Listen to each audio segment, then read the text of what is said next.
Hey friends, tonight we begin with something a little softer and a little stranger. A world of silence, shadows, and soft paw steps. You're not quite who you thought you were. And this place? It's not a dream, but it feels like one.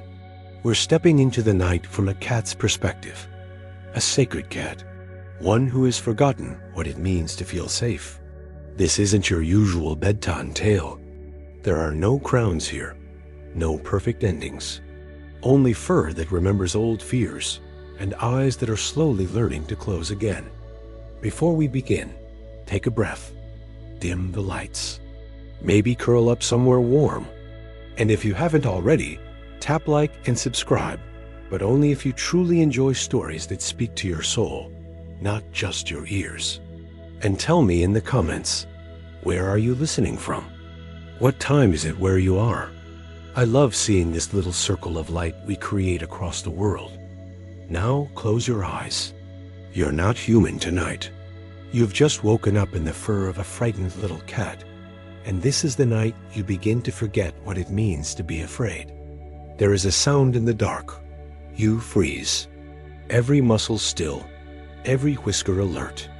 Your breath is a thread, thin, fragile, trembling. It wasn't loud. Just a crackle.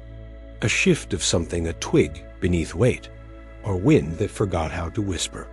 But it's enough. You are small. You are alone. And you are used to fear arriving first, before you even know what to be afraid of. You don't run. Not yet. You've learned that fleeing too soon is as dangerous as not fleeing at all. The world has rules, and one of them is this. Survival belongs to the silent. So you become a statue, a breathless curl of fur pressed into the earth, ears twitching, heart stammering. There is no second sound, only your imagination filling in the silence. You've done this before, learned this lesson well. Your mind paints monsters, men with rough hands, other animals with louder teeth, storms, traps, eyes watching from behind branches. The thing is, you've heard this sound before. Not this exact sound, but this kind of sound. The kind that means, don't trust it, don't move, don't be seen. You remember, there was a time when you were smaller, softer. You trusted the wrong shoe, the wrong kindness, the wrong open door, and it taught you something. That not every gesture is shelter, that not every voice is safety. That love, when mishandled, can sound just like danger. So tonight, you listen to something you cannot see, to the echo of old footsteps that no longer exist, but live on in your spine, to a childhood made of flinches. And maybe that's what this is, not a threat, but a memory. You shift your weight gently, almost imperceptibly. Your claws do not unsheath, but they're ready. Your tail does not flick, but it's coiled with questions. You have learned how to be a shadow, not just to hide, but to disappear into meaninglessness. Because sometimes that's the only way to feel safe. But then something else happens. Something strange.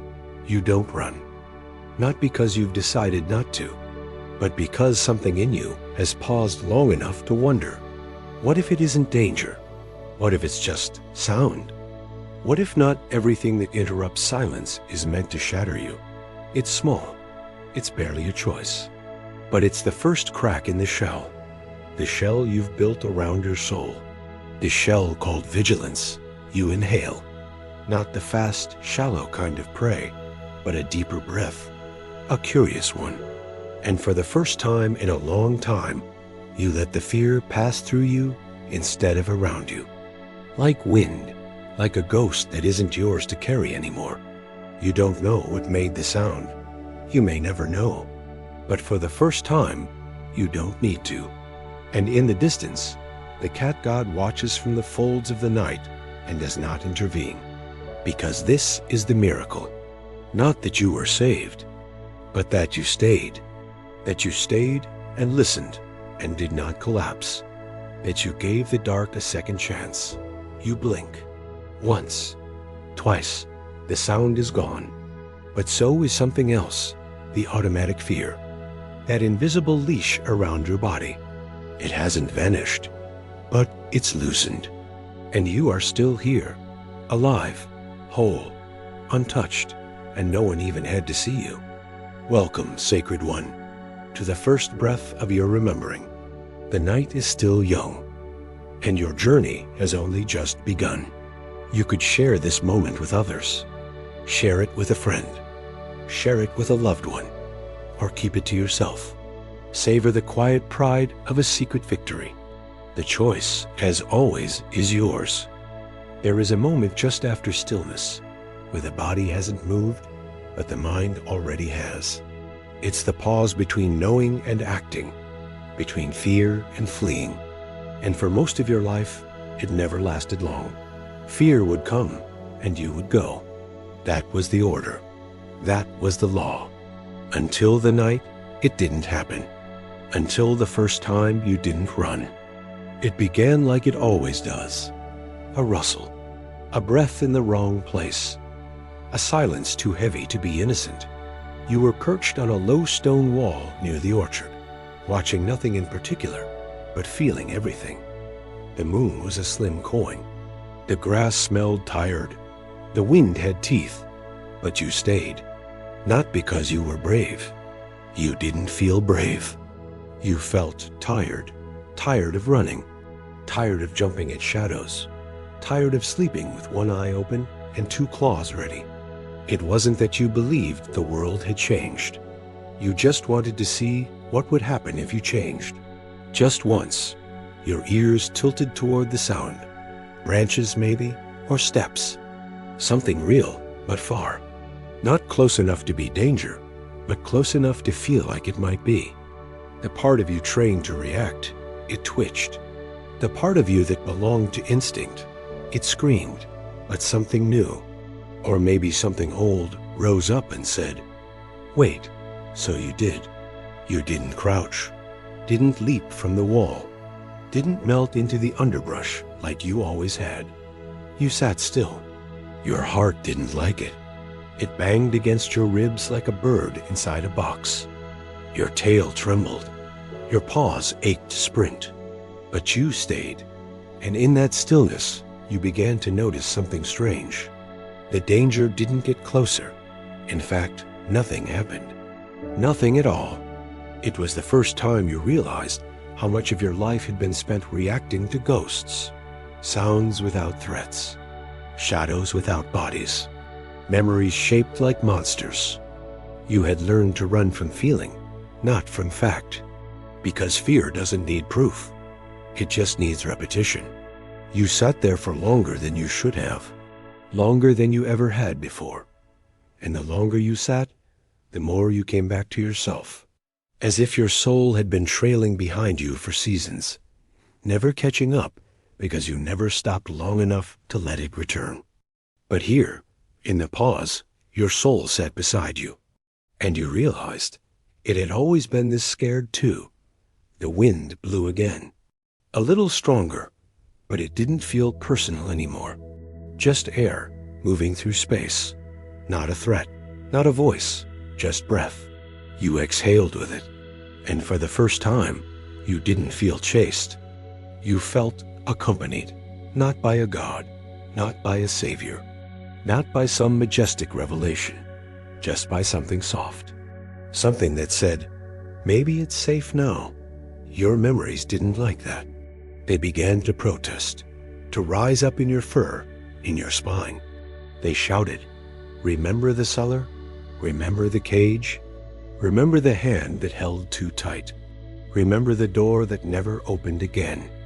But your body didn't move, not this time, because you knew those voices, and you were starting to see that they weren't prophecies. They were scars, and scars don't predict the future. They just remind you of a past you've already survived. The moon came out from behind a cloud. It was brighter than before. Or maybe you just hadn't looked up in a while. You lifted your head. You weren't pretending to be brave. You weren't pretending to be anything. You were just being. That was new. And as the minutes passed, Your muscles didn't tighten. They loosened. Your claws retracted. Your tail settled into the soft curve of the stone. And you wondered, with a kind of hesitant awe, how much of my life have I spent expecting pain? The thought didn't hurt. It just hovered, like fog that wasn't in a hurry to leave. You let it sit there. You didn't chase it away. You didn't feed it either. It wasn't a truth. It wasn't a lie. It was just a question. And for the first time, you were okay not having an answer. A moth danced near your paw. You didn't flinch. It came and went like all things, and you watched it. Not as prey, not as omen, just a flicker of something alive passing through the night. And you thought, so am I. The fear returned briefly. It always does, like a tide, like a breath caught in the wrong part of your chest. But you were different now, not because the fear was gone, but because you'd finally seen what lay beneath it. A question. What if I didn't run? And now you knew the answer. You stayed, and the world didn't fall apart. You didn't win. You didn't defeat anything. You didn't prove yourself. But you were still there, on that wall, in the hush of a world that had once felt too loud, and that was enough. The cat god didn't appear. No lightning cracked the sky. But if someone had been watching, really watching, they would have seen something shift, something ancient, something sacred. A cat once curled in fear, unfurling. And no one even needed to know, not for it to matter. Because here is the truth. Some of the bravest things you will ever do are things no one will see. Like staying, like waiting, like choosing not to flee. And so, you sat until the wind died down, until the moon moved on, until the night became more still than you had ever let it be. And then slowly, you jumped down, not with panic, not with purpose, just with presence. You walked, not because you had to flee, but because you were ready to move. Your paws pressed into the grass with a new rhythm, not like thunder, not like warning, like rain, like a song only the earth would hear. You weren't running. You were returning to yourself, to now, to a world that might still be dangerous, but no longer decided everything for you. That was the first time you didn't run. And it wouldn't be the last. It wasn't thunder. It wasn't footsteps. It wasn't danger. It was only a leaf, a dry one, brown around the edges. Thin, light, harmless. It fell. It touched the ground. It made a sound. A soft sound. A whisper, really. And still, you jumped. You didn't mean to. Your body moved before your mind could pause. A sudden jerk. A clench in the ribs. Your breath caught, then vanished. You sprang backward, claws half out, ears flattened, tail stiff as a bone, heart roaring as if it had been an explosion. But it wasn't. It was only a leaf. The air stilled. The grass did not answer. There were no enemies. You stood there, limbs stiff with ancient memory, and you stared at the small, curled thing on the ground. It didn't move again because it wasn't alive, because it had never meant harm. And still, your body didn't know that. Not yet. It's strange, the things that frighten you. How it's not the roar, but the whisper. Not the growl, but the creak. Not the fire, but the flicker. The small things. The harmless ones. The ones that wear the shapes of memory. You lower your body slowly, not to pounce, not to run, to breathe, to examine. You step closer to the leaf, still coiled, as if it might hiss. It doesn't. You circle it once, twice. You sniff. It smells like sunlight, old bark, gust. It's not a ghost. It's just a leaf, but still your muscles ache. Your chest feels like it was just pulled apart and sewn shut again. Your throat is dry, and the back of your mind, that quiet, twitching part, is already whispering. What if next time it's not a leaf, What if next time it's teeth? You hate that voice. Not because it's wrong, but because it's kept you alive. Because every time you didn't listen, you paid a price. Because fear has a memory longer than reason. And once, not long ago, a sound like that meant pain. You remember a crack of a stick, a snap of rope, a bucket tipping too fast, a footfall too sudden. The fear started as a shadow and became a language. Your nerves learned to speak it. Your body became fluent in escape. And now, even something as simple as a falling leaf can become thunder. You sit beside it, not because you trust it, but because you are tired of not trusting anything. The wind rustles through the branches above. More leaves fall.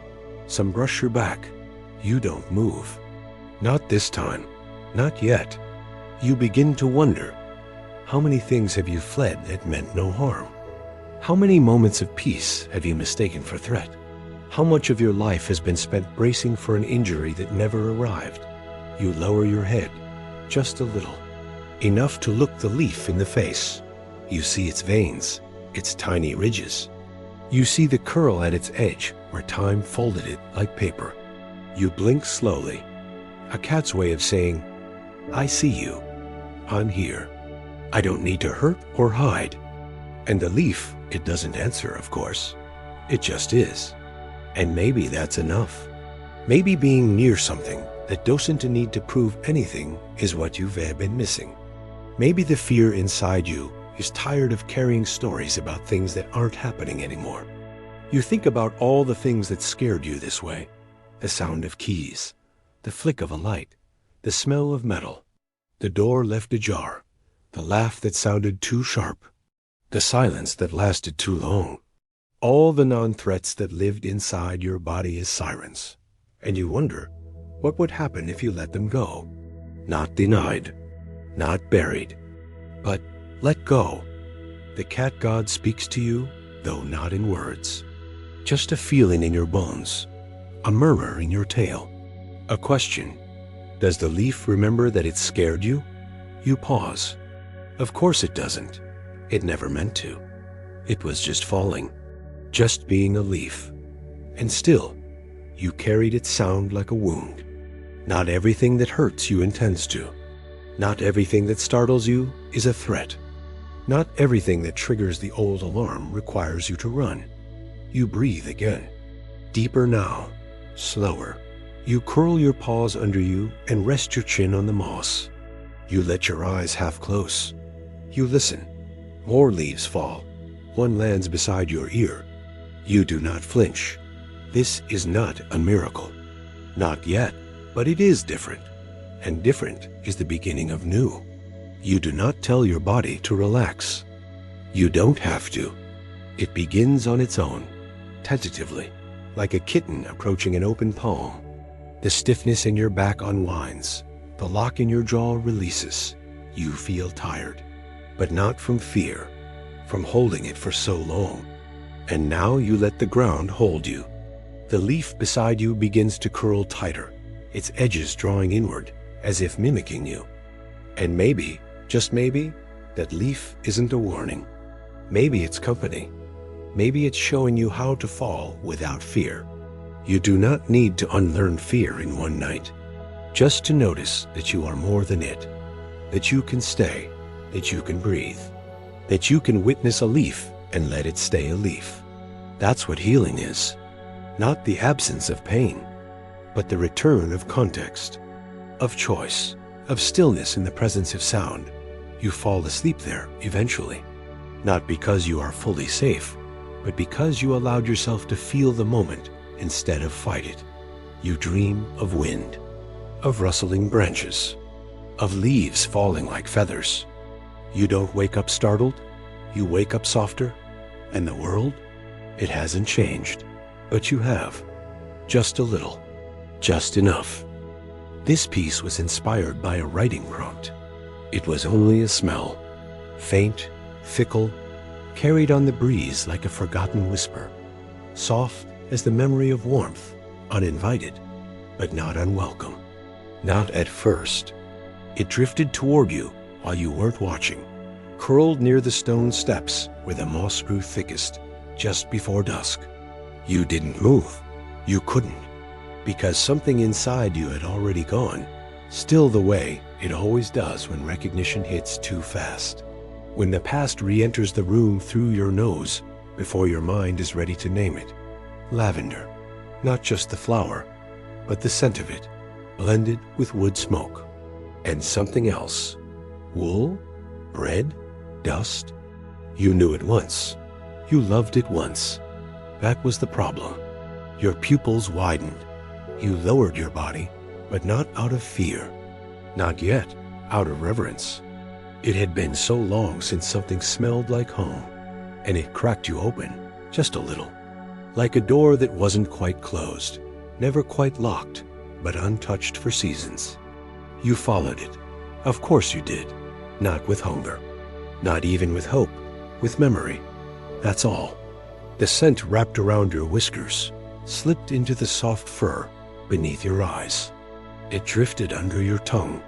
It touched you like someone who used to hold you right before they didn't. You remembered the blanket. Not a thick one, just enough to curl into. It held that scent too. Lavender and ash, bread and wool, with a whisper of safety. Back then, it wasn't called that. You didn't have the word safe yet. You just had the feeling of being small and not needing to defend it. That was before the door shut too fast, before the voice changed, before the smell of bread came without hands. You stopped walking. You realized something. You'd been avoiding that smell for a long time. Not consciously, not with strategy, just with instinct. Because love, when lost, can smell like betrayal. Because comfort, when broken, can become a warning.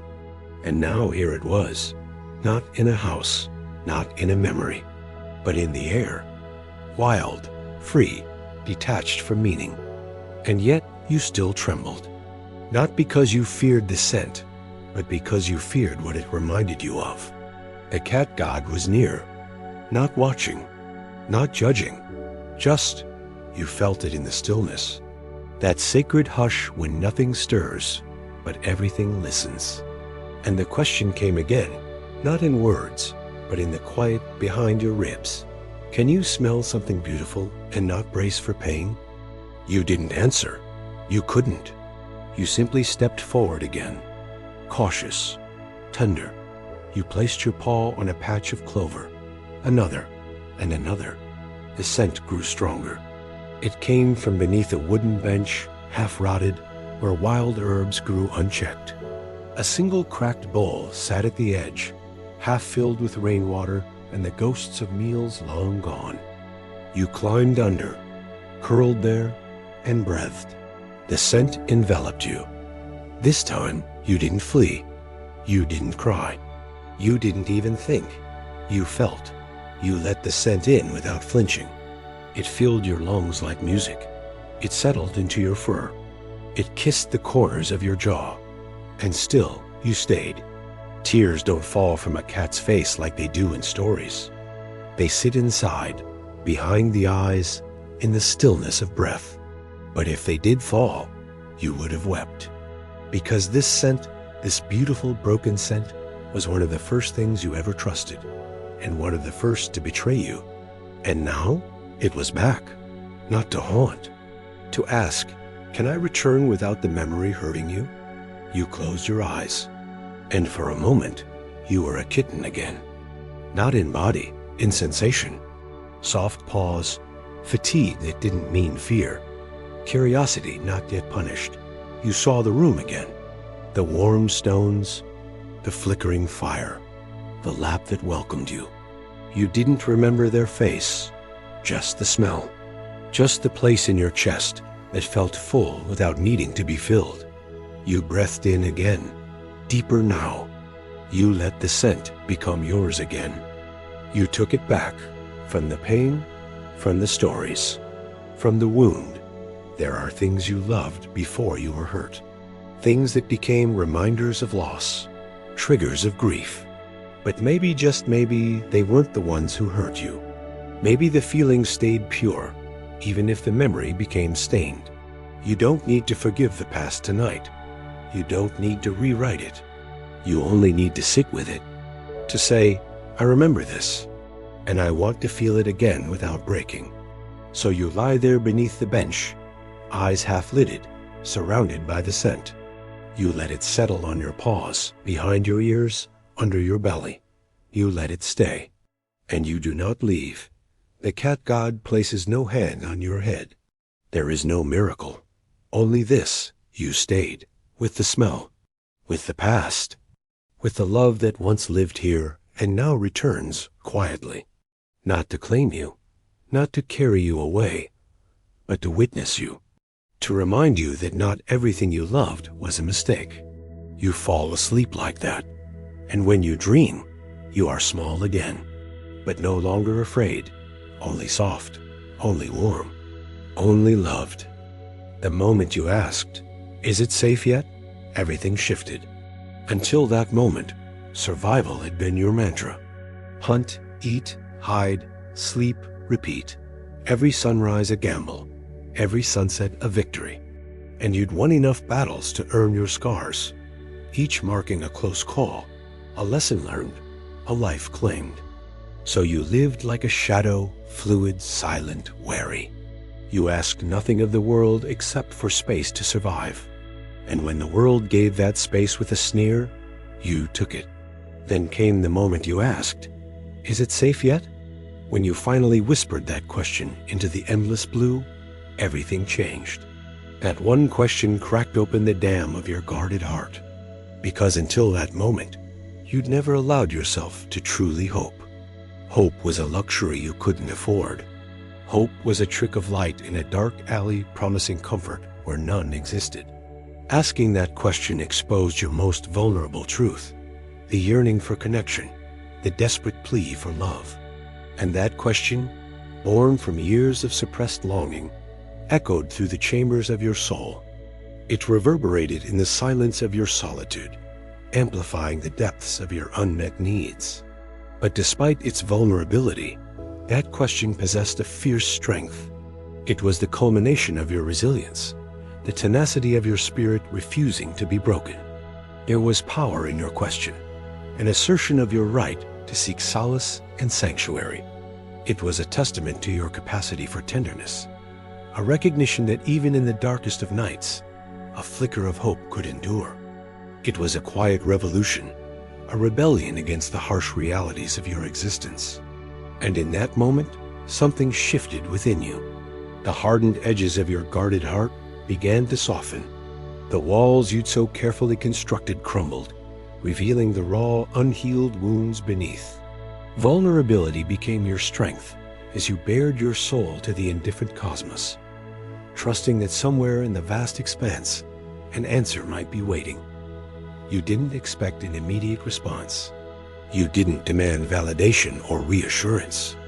You simply placed your question into the universe and waited, hoping against hope that a whisper of solace might reach your weary soul. It was a leap of faith, a moment of quiet desperation, a prayer spoken into the void. And while the universe remained silent, something stirred within you. A tiny ember of hope ignited, refusing to be extinguished by the winds of doubt. You dared to dream of a different reality, a reality where kindness and compassion awaited you.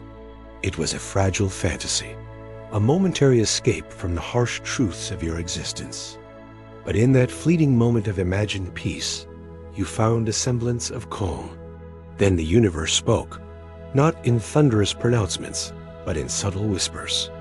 It spoke through the rustling leaves, the babbling brook, the warm embrace of the sun. The answer came not in words, but in sensations, a gentle caress upon your skin, a soothing balm upon your wounds. It was a moment of profound realization. You understood that safety wasn't a place, but a feeling, a state of being. It was a conscious choice to embrace vulnerability, to acknowledge your pain, and to trust in the possibility of healing. You realized that true safety lay not in the absence of danger, but in the presence of inner strength. The journey towards safety was a gradual one, a step into the unknown, a tentative exploration of the world with its myriad wonders and potential perils. It was a dance between caution and curiosity, between fear and wonder. With each hesitant step, you discovered new facets of yourself, strengths you never knew you possessed, resilience forged in the fires of adversity.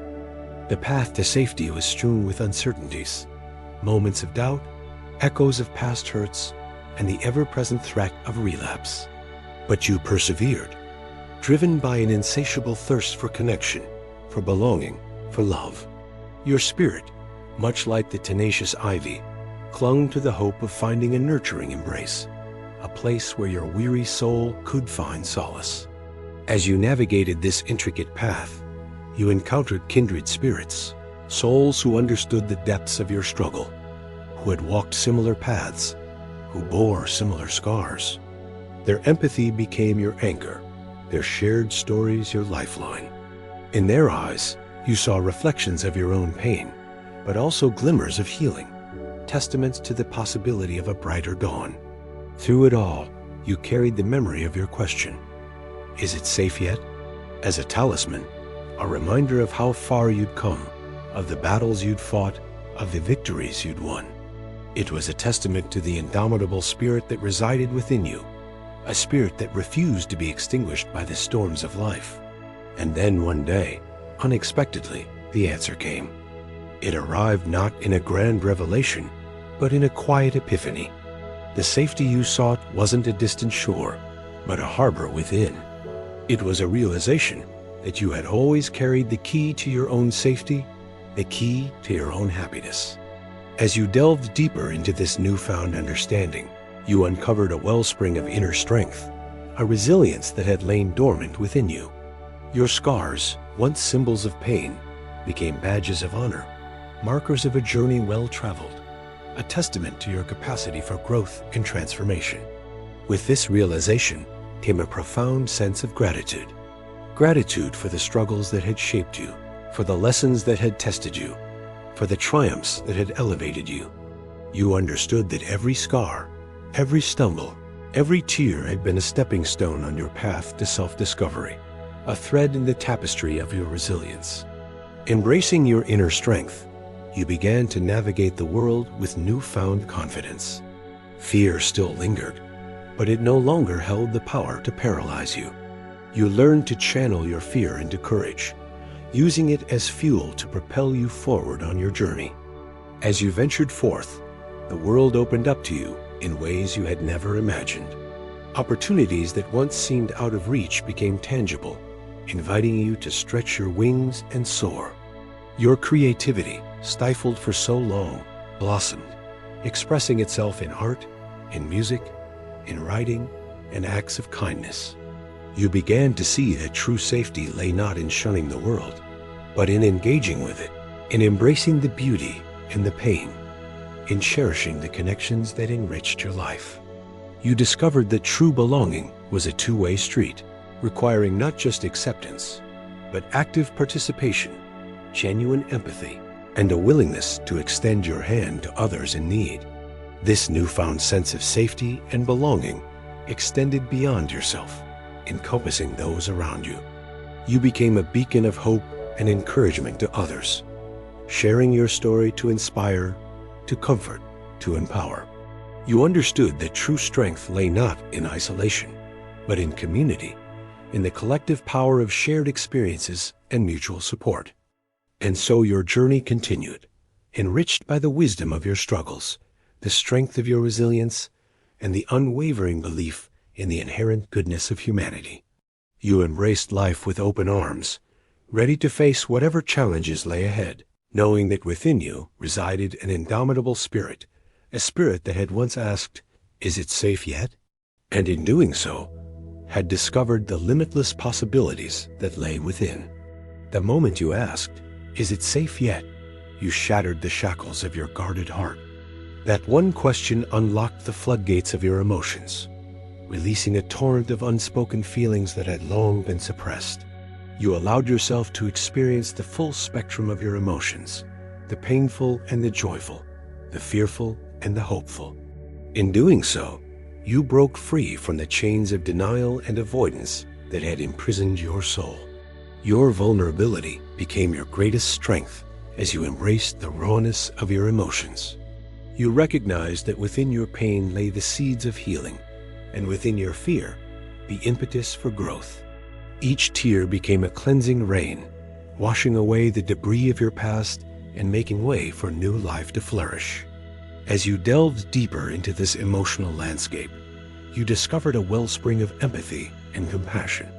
You understood that your struggles were not unique, that in a world brimming with imperfections, you were merely a drop in the vast ocean of human experience. This realization fostered a sense of connection and community, reminding you that you are never truly alone. Through it all, the question, "Is it safe yet?" resonated within you, serving as a constant reminder of your journey's purpose, your quest for connection, for belonging, for love. It was a mantra that echoed through the chambers of your soul, urging you forward, reassuring you that you were worthy of all the tenderness your heart desired. And as you traversed this uncharted territory, you encountered both shadows and light. There were moments when the darkness threatened to engulf you, when self-doubt whispered insidious lies, and when the ghosts of your past loomed menacingly. But you persevered, refusing to let the demons of fear and despair hold you captive. With each passing day, you shed layers of emotional armor, revealing the authentic you, a being of both strength and vulnerability, capable of experiencing the full spectrum of human emotion. The world around you responded to your authenticity, and connections deepened, bonds strengthened, and friendships blossomed. You discovered that in being true to yourself, you had become a beacon of hope and inspiration to others. Your story a testament to the transformative power of embracing one's emotions. And so your journey continued, a testament to the indomitable spirit that resided within you, a spirit that dared to ask, "Is it safe yet?" And in doing so, set itself on a path of profound healing, profound growth, and profound connection. Welcome, Seeker, to the second installment of our shared dream series, The Garden Dreams Through You. Let us step into this tale together. It began, as many things do, with a dream you didn't know you were having. You were sleeping, not guarding, not listening for threats, sleeping, and something was growing beneath your paws. The ground was soft, not muddy, not cold, soft like memory, soft like wool left in sun, soft like a feeling you'd nearly forgotten, being held by something bigger than yourself without being swallowed. You didn't dream of hunting. You didn't dream of fleeing. You dreamt of green, of roots twisting under stone, of vines that whispered in a language older than sound, of petals that curled open just to show you they could. The garden was dreaming, and it was using you to do it. When you woke, you weren't startled. You blinked slowly. The light was gentle, filtered through ivy. And something was different. The air smelled like new leaves, like earth just turned, like something that had decided to begin again. You stretched, not with tension, with gratitude. The moss had grown around you during the night. Not much, just enough to leave an outline, as if the garden had remembered your shape and wanted to keep it. You stepped carefully from your resting place, and something shivered through the stems. Not wind, recognition. It was then you noticed the flowers. They hadn't been there yesterday. Small, pale blue things with yellow centers like sleepy suns. They faced you, all of them, as if waiting for you to speak. But you didn't need to, because they already knew. You'd been here. You'd been with them. Even in sleep, you'd kept them company. And in return, they grew for you. There are gardens that bloom with seasons, and gardens that bloom with intention. But this was a garden that bloomed with trust. You walked slowly, and the path shaped itself beneath your steps. Vines parted gently. Leaves brushed your sides like old friends. You weren't imagining it. This place was alive, but not in the way the wild is alive. Not in the way fear teaches you to be alert. This was different. Alive like breath. Alive like waiting. Alive like a dream you were finally allowed to remember.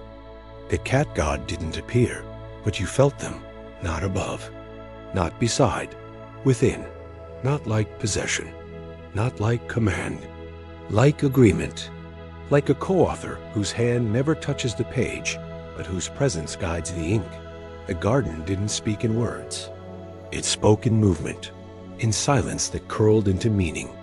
A butterfly landed on your back, stayed for 3 breaths, then left. A lesson in impermanence. A beetle made a slow circle around your paw.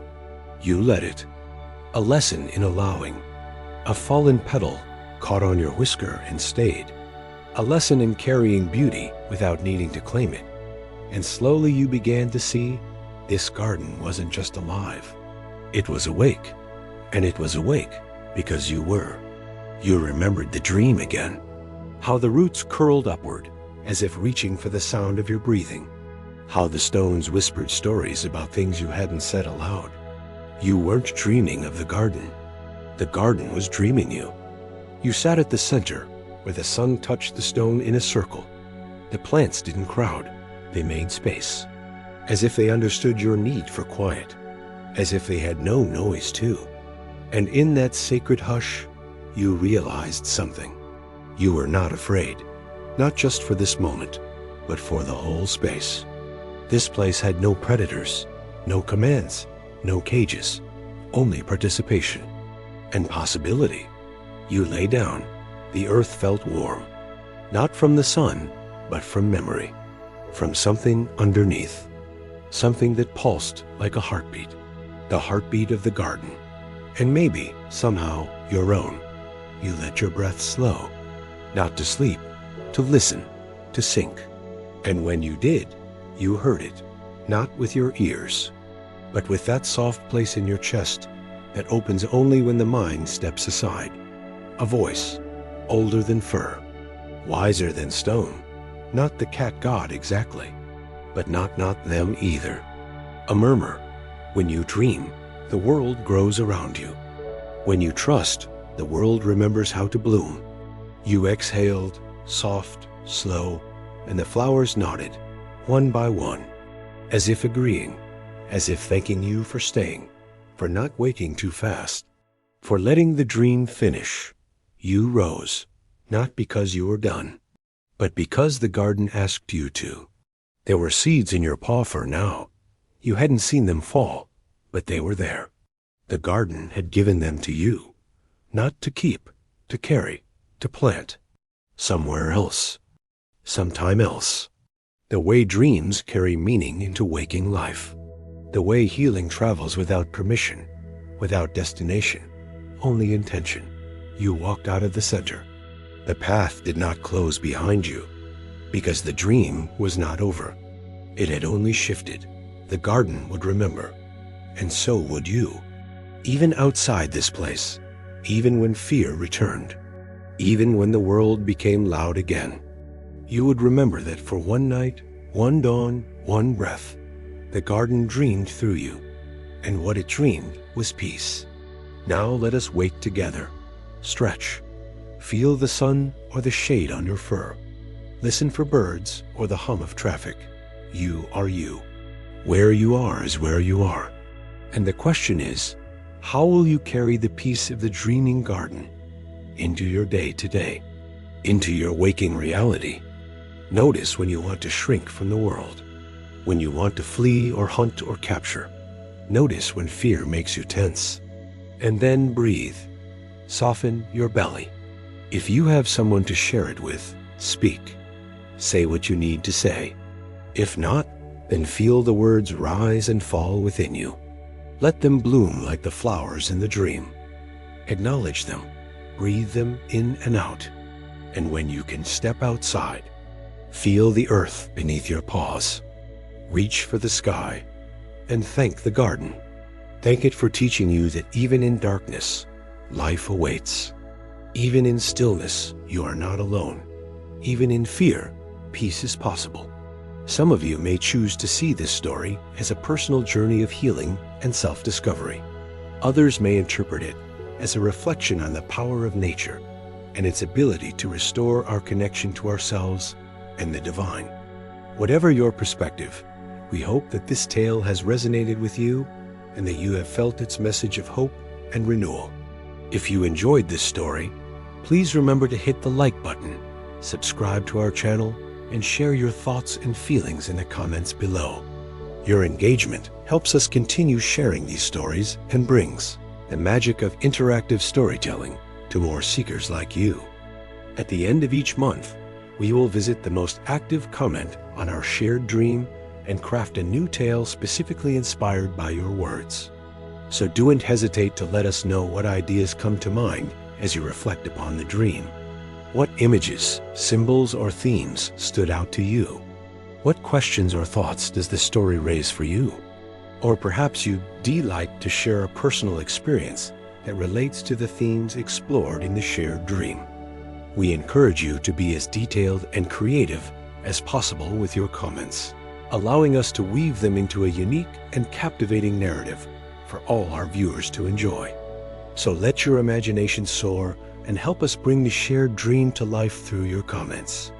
We eagerly await your thoughts and look forward to crafting a new tale, inspired by the vibrant community of seekers who make this journey alongside us.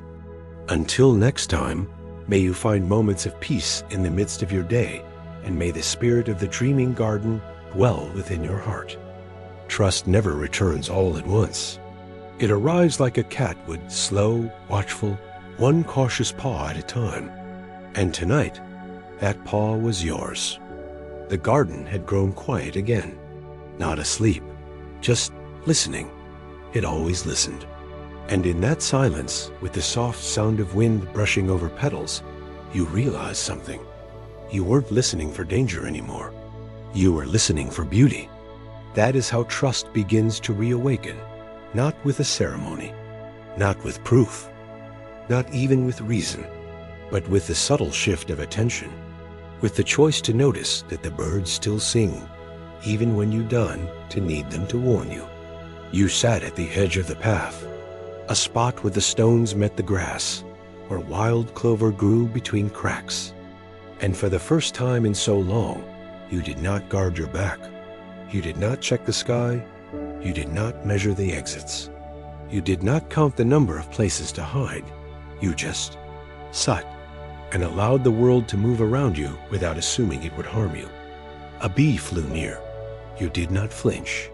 You watched it hover curious, yellow, drunk on light. You did not swat. You did not shrink. You let it land on the tip of your ear. A brief moment. Weightless. Gone. And still you stayed. You blinked slowly. That ancient feline language that says, I am here. I see you. I am not afraid of this moment. Trust is not about certainty. You know that now. It is about allowing. Allowing the possibility that not everything that moves toward you means harm. Allowing the idea that presence itself can be safety. You remember when you forgot that. You remember the first time someone reached for you and it did mean pain. When a voice said your name and it didn't sound like love. When a hand promised comfort but brought control. You remember how your body responded. How your fur bristled before your mind caught up. How your tail became a compass for fear. How even sleep felt like a trap. And yet, here you are, awake, still here. You stretch, slowly. Your spine arches toward the sky. Your claws extend, then pull back. You shake once.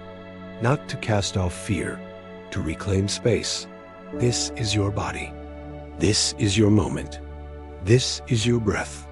A sound behind you. Not threatening, just movement. The cottage. The same one from before. Still glowing, still distant. A human figure steps through the doorway. Stops. They do not call. They do not beckon.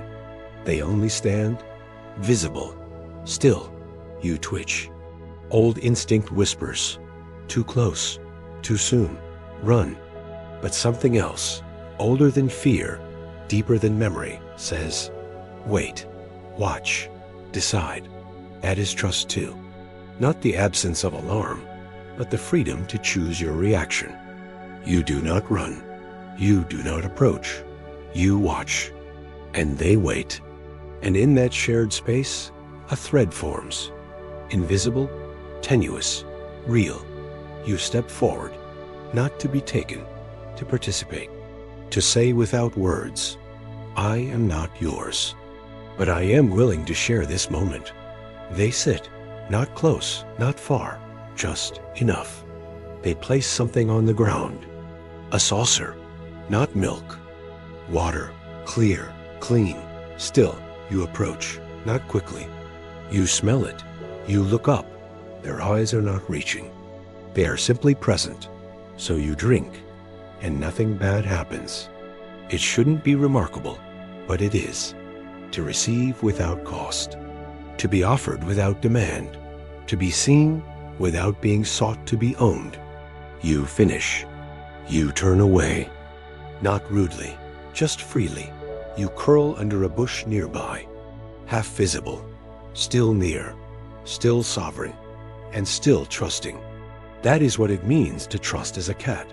It is not surrender. It is not blind devotion.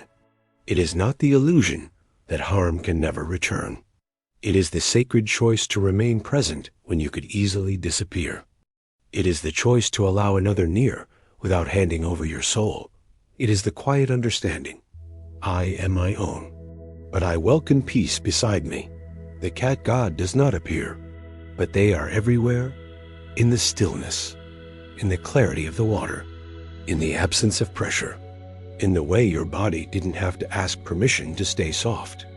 The human rises, walks away, does not turn to check if you follow, and that, more than anything, tells you they might be learning to trust too. You fall asleep again, not beneath shelter, but beneath sky. The stars do not loom. They gaze, and your breath is deep. Even, you do not dream of being chased. You do not dream of being taken. You dream of walking alongside, of two shadows moving beside each other, neither leading, neither following, just walking, free, together. Somewhere between dusk and dawn, when the shadows have softened into silver, you feel it.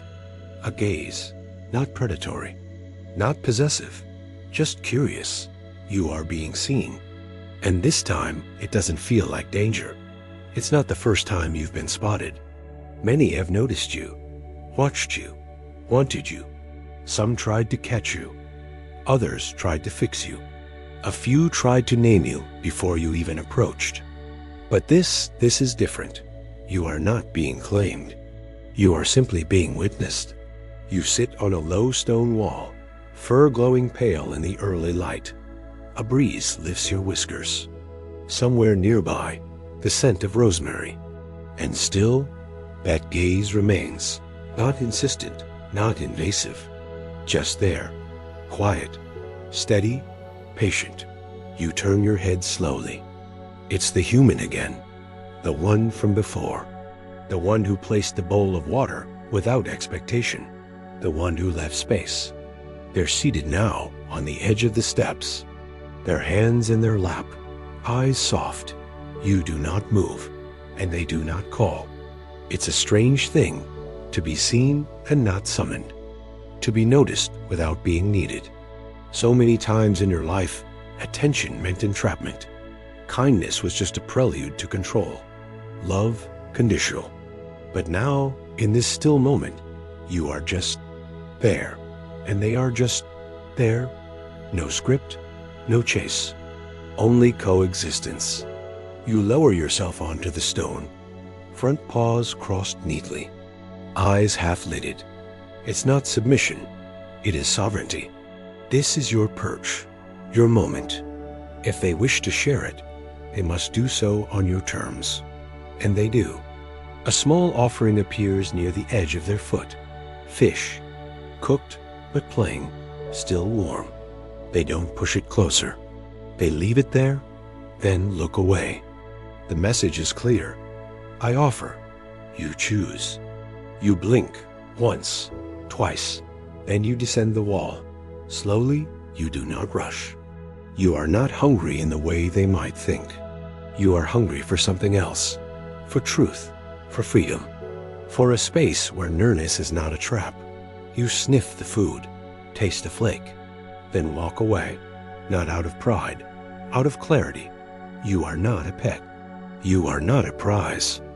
You are a being with will, with boundaries, with memory. And you remember what happened the last time you accepted too much, too quickly. The human does not pout, does not reach. They smile, faint, grateful, as if to say, thank you for being here, even if you take nothing. You find a patch of grass just beyond the steps. The sun is rising slowly. You stretch out, letting the golden light warm your belly. And for the first time, you allow your eyes to close with someone nearby. Trust, you've learned, is not about merging. It is not about becoming something for someone else. It is about being fully yourself in the presence of another, and being welcomed anyway. You dream again, but this time it's different. You are not alone in the dream. The human is there, not speaking, not moving, just present, walking beside you through the garden, hands brushing the same flowers your whiskers skim. You do not become them. They do not become you. You remain too. And yet, somehow, there is a third thing. The space between you, a tether made of trust, not binding, not pulling, just glowing. You wake to birdsong, soft, layered. The human is gone. The fish remains, still warm. But there's something else now. Beside the bowl, a feather, delicate, striped, plucked from no bird you've seen nearby. A gift, a symbol. You touch it with your paw, and something in you knows you have not been adopted. You have not been taken. You have been welcomed. And there is a difference so vast, only the soul can measure it. You rise. The garden stirs with you. A butterfly lifts into the air. The flowers lean toward your steps. The cat god does not speak, but their presence is strong, and their voice, when it comes, is not a command. It is a whisper beneath your ribs. To be found is not to be owned. You may walk beside love and never lose your way. You begin to walk, past the bowl, past the wall, past the edge of what you thought was safe. You do not know where the path leads, but you do not fear being followed, because now you know the difference between being chased and being cherished, between being caught and being seen, between being owned and being chosen.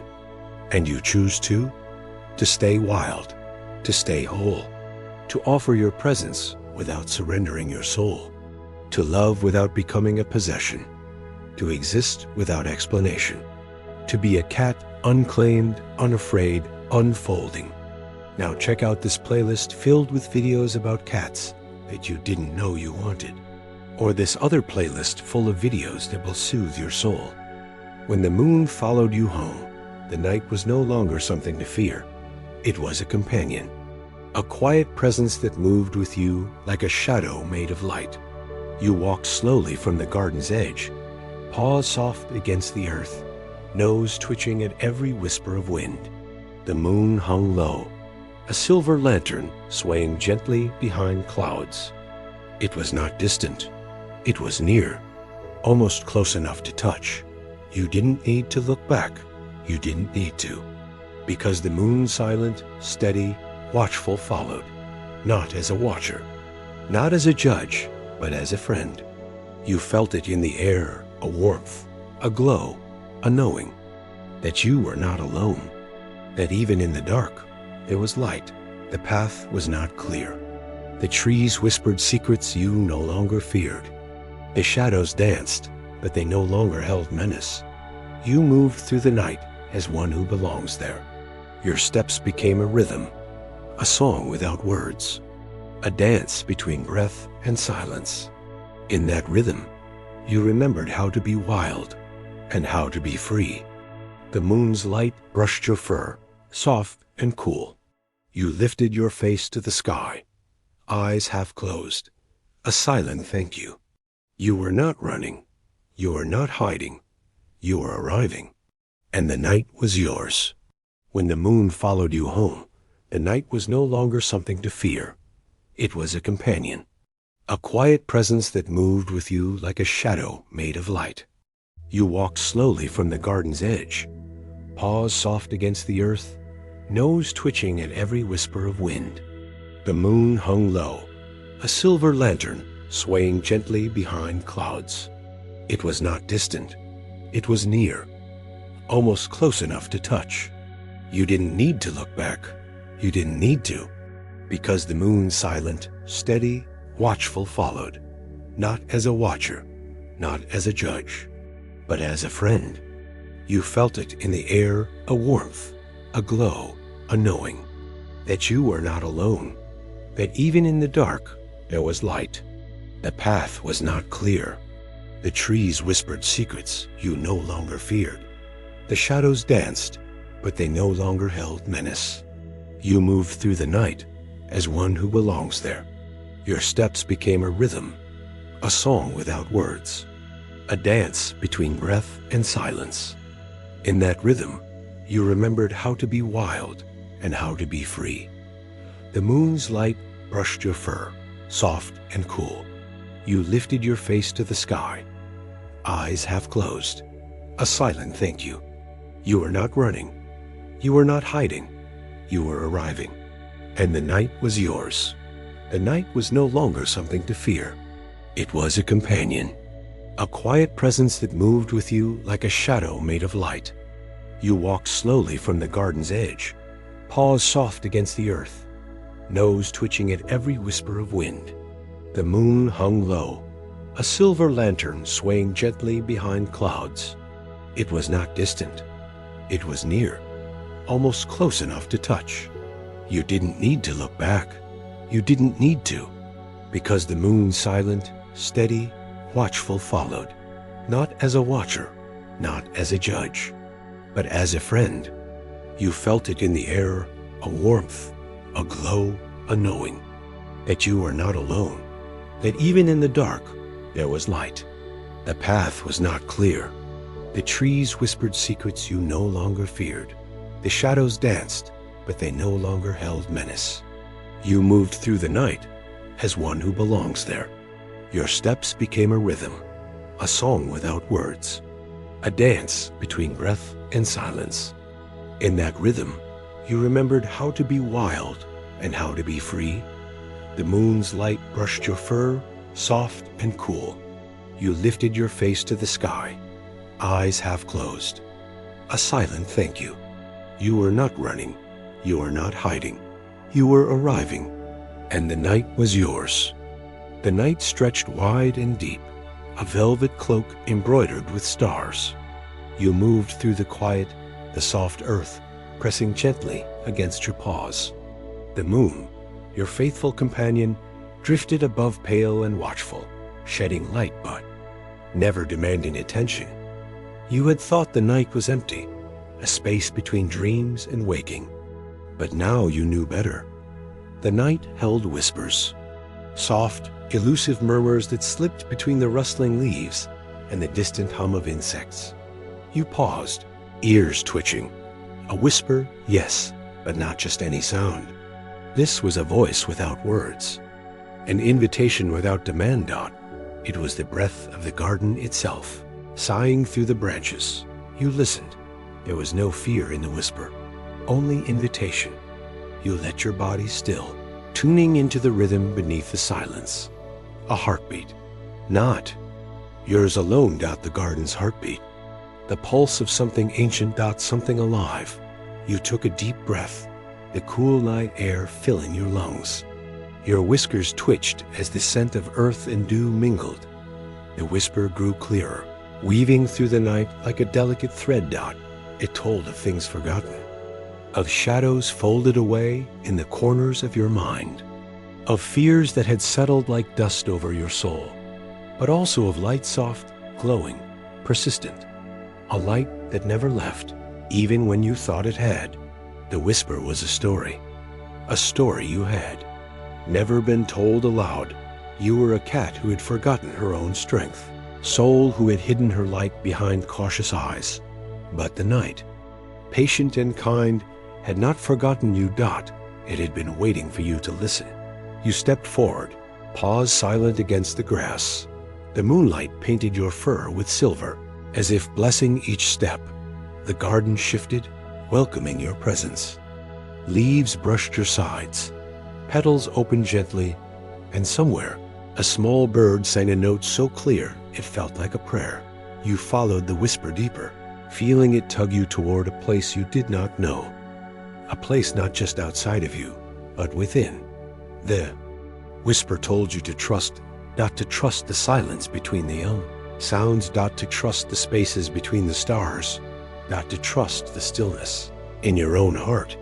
You hesitated. Trust had been a fragile thing for you, broken and rebuilt like a fragile vase, each crack telling its own story. But here, in the garden's breath, trust was a seed waiting to bloom. You knelt, paws pressing into the soft soil. You imagined that seed taking root in your chest, growing with every slow breath. A cool breeze wrapped around you, carrying scents of jasmine and pine. You closed your eyes and let yourself fall into the whisper's embrace. It was a lullaby without words, a promise without form, a gentle call to awaken. You dreamt then, not of fear or flight, but of flightless birds, of trees growing upside down, of stars falling upward. Dreams that made no sense in the waking world but felt deeply true. You moved in that dream, flowing like water, shifting like shadow. You felt the garden dreaming you, and in that dreaming, you remembered how it felt to be free, to be full, to be unafraid. The whisper grew louder now, not in volume, but in meaning. It spoke of courage, not the kind born of battle, but the kind born of surrender, the courage to be soft in a world that demanded hardness, the courage to be seen without armor. The courage to love without expectation. You woke slowly, the dawn brushing the sky with pink and gold. The garden was quiet again, but something inside you had changed. You stood and stretched, feeling the warmth of the new day seep into your bones. The whisper had not left. It lived inside you now. As you walked back toward the cottage, you saw the human waiting. Not with hands outstretched, but with open eyes. No words were spoken. No promises made, only presence. You felt the whisper between you, an unspoken understanding. You were not alone, and that was enough. You curled into a soft ball beside the steps. The human sat nearby, silent and steady. The garden bloomed around you both, alive with the magic of shared breath and whispered dreams. Trust, you realized, was not a thing given or taken. It was a dance, a delicate, beautiful dance. Between shadow and light, between fear and love. Between being lost and being found. You were beginning to dance again, and the night, with all its whispers, was leading you home. The night's breath settled softly over the garden, and in that stillness you found something new, a quiet knowing.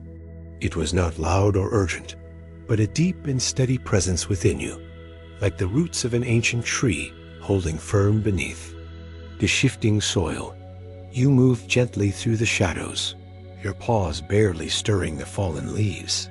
The moon's glow was soft and welcoming, wrapping you in a silver embrace. It felt like a silent promise. In the quiet, you listened, not just with your ears, but with your whole being. The garden was alive, humming with secrets told only to those who would truly hear. You felt the pulse of the earth beneath you, steady and sure, a heartbeat shared between all who called this place home. The quiet knowing was a trust deeper than words, a surrender to the flow of life that held you safe. It was the understanding that fear was only one part of the story, and that courage could grow from the smallest seed of faith.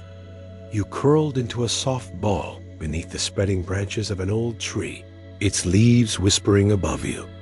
Here, in this moment, there was no need to be anything other than yourself. Vulnerable, whole, and free. As you closed your eyes, the garden seemed to breathe with you.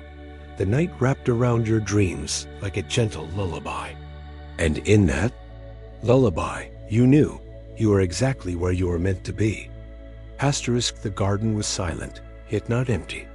A quiet knowing hummed beneath the stillness, a pulse as old as the stars themselves, woven into the soil, whispered by the wind, felt deep inside your bones. You moved softly, careful not to disturb the sacred breath of the night. The moon hung low, casting a silver thread between the branches, inviting you into its glow without words. In this silence, you heard the truth you had long forgotten. Fear had taught you how to hide, but trust whispered how to be seen. Not recklessly, not blindly, but with steady grace. You curled beneath the old oak tree, its roots deep and wise, and let the night fold around you like a cloak. Here, you didn't have to run. You didn't have to fight. You only had to be. Your breath slowed, heart softened, and the quiet knowing settled like a warm ember inside. The garden dreamed with you. And in that dreaming, you remembered who you were, wild, tender, free. The garden held its breath beneath the moon's tender gaze, a sanctuary where time folded gently upon itself. You stepped lightly among the ancient stones and blooming petals, each movement a silent prayer to the night. The air was thick with the scent of jasmine and earth, a fragrance that wove itself deep into your fur and bones. Around you, leaves whispered secrets carried by the wind, voices older than memory. The garden was alive in a way words could not capture, speaking in a language of rustling branches and soft earth. You had come to understand this language, not with your ears, but with the stillness inside. Beneath a willow's drooping arms, you found refuge. Its branches swayed like a curtain between worlds, separating the known from the unknown. You settled into the cool soil, feeling the heartbeat of the earth beneath you. The moonlight painted silver patterns on your fur, gentle and unhurried. Garden listened. It held space for your breath, your fears, your hopes unspoken. It received them like a lover receives a whispered confession, without judgment, only acceptance. Here, the heavy weight of fear began to unravel, thread by thread, dissolving into the soft night. You closed your eyes and let the garden's quiet pulse seep into your being. Images flowed of deep roots growing unseen, of water shaping stone, of stars blooming in the velvet sky. Each image was a lesson, a message carried on the breath of the wind. The garden taught patience, how growth happens in silence, beneath the surface, away from the world's gaze. It taught healing, not through rushing or forcing, but through gentle tending and time. And it taught presence, the power of simply being, fully and completely. In each moment, you remembered your journey, the nights filled with trembling, the days clouded by doubt. But now, in this sacred place, those memories soft into stories told with compassion. You were no longer the frightened cat who hid behind shadows. You were a soul unfolding, blossoming in the moon's tender light.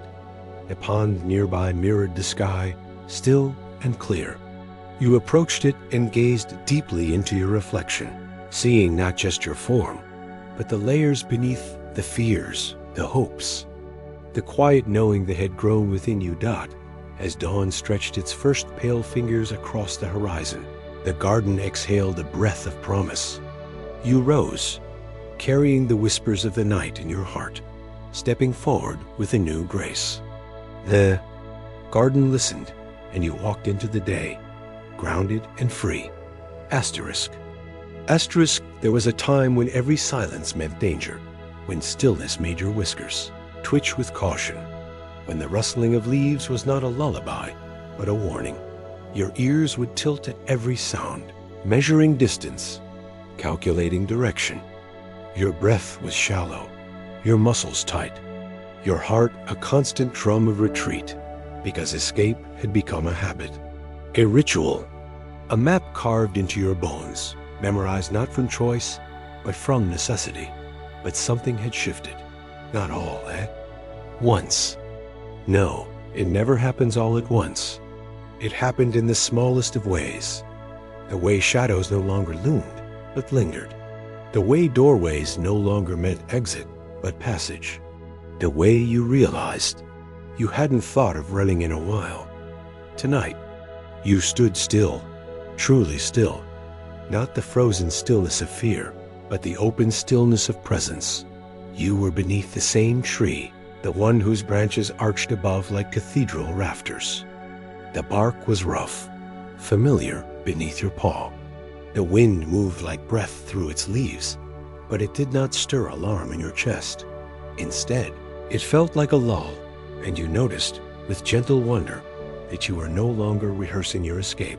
You were not tracing paths in your mind, not calculating leaps, not listening for exits. You were simply here, and here was no longer a threat, that it had taken so long to arrive at this moment, that not just the days, not the nights, but the countless heartbeats of bracing, the uncountable times you had prepared to flee without ever actually leaving. It was not just fear of being hurt, that it was the fear of staying long enough to be seen, to be known and not be enough. You had made a home out of exits, a sanctuary out of leaving, a comfort out of never being too close.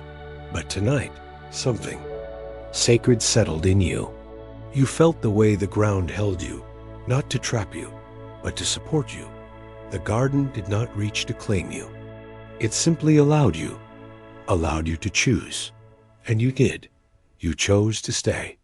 For the first time, your paws curled into the soil, not to push away, but to feel rooted. You listened, not for danger, but for beauty.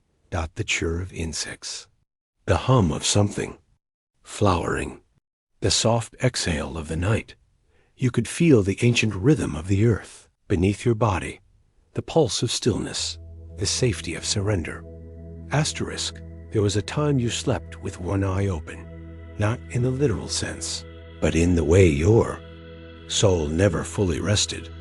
You might have looked a sleep chest, rising and falling, tail curled just so, but inside, there was always a part of you still standing guard, a sentry that never went off duty, a whisper that said, "Be ready." At any moment, you might have to go. Tonight, that voice was quiet, not silenced by force, not ignored, but soothed, as if the voice itself had grown tired of sounding alarms that never needed to ring. You had always equated stillness with danger, because long ago, stillness had come before pain, the lull before the voice raised, the hush before the paw fell, the quiet before the door closed for good. Stillness had meant something was coming, and it was never kind. So you trained yourself to move, to keep the wind in your fur, to never stay long enough to be the one left behind. But tonight, the stillness felt different. It wasn't heavy. It didn't sit on your chest like a weight. It wrapped around you like dusk itself, like velvet sky meeting the earth in an embrace. You breathed in the night air. It smelled of moss and lilac, and something older than memory. Not memory from this life, but from all the little lives you lived, before you even knew you were afraid. And you remembered, once you had been so small that the world felt too big to bear. You hadn't run then. You had muled into it. You had reached for warmth, for milk, for the pulse of another heartbeat close to your own. That was before the world taught you to flinch, before kindness had conditions, before doors closed not gently, but with cold finality, before love came laced with warnings. That little kitten still lived inside you, not as a wound, but as a whisper. And tonight, they stirred, not out of fear, but curiosity. You could feel it like soft paws pressing against the inside of your chest, not pushing out. Not clawing to flee, Dot, just wondering, is it safe now? You didn't answer with words. You didn't need to. You answered with breath, with the way you settled your body against the earth instead of hovering above it, with the way your tail didn't twitch in preparation, but lay calm along your side, with the way you blinked slow, deliberate, feline at the world. Around you, Dot, the garden responded, Dot, not with applause, not with fireworks, but with a breeze that felt like a mother stroking your fur, Dot, no grand gesture, just enough to remind you, you are seen, you are safe, you are staying. And then, something you hadn't expected. You purred, not loud, not performative, just a small, tentative vibration at the base of your throat. A test, a truce, a beginning. You had always thought survival meant moving fast, dodging, escaping, disappearing. But tonight, you were learning a new kind of survival. A quieter one, Dot. It didn't require claws. It didn't demand vigilance.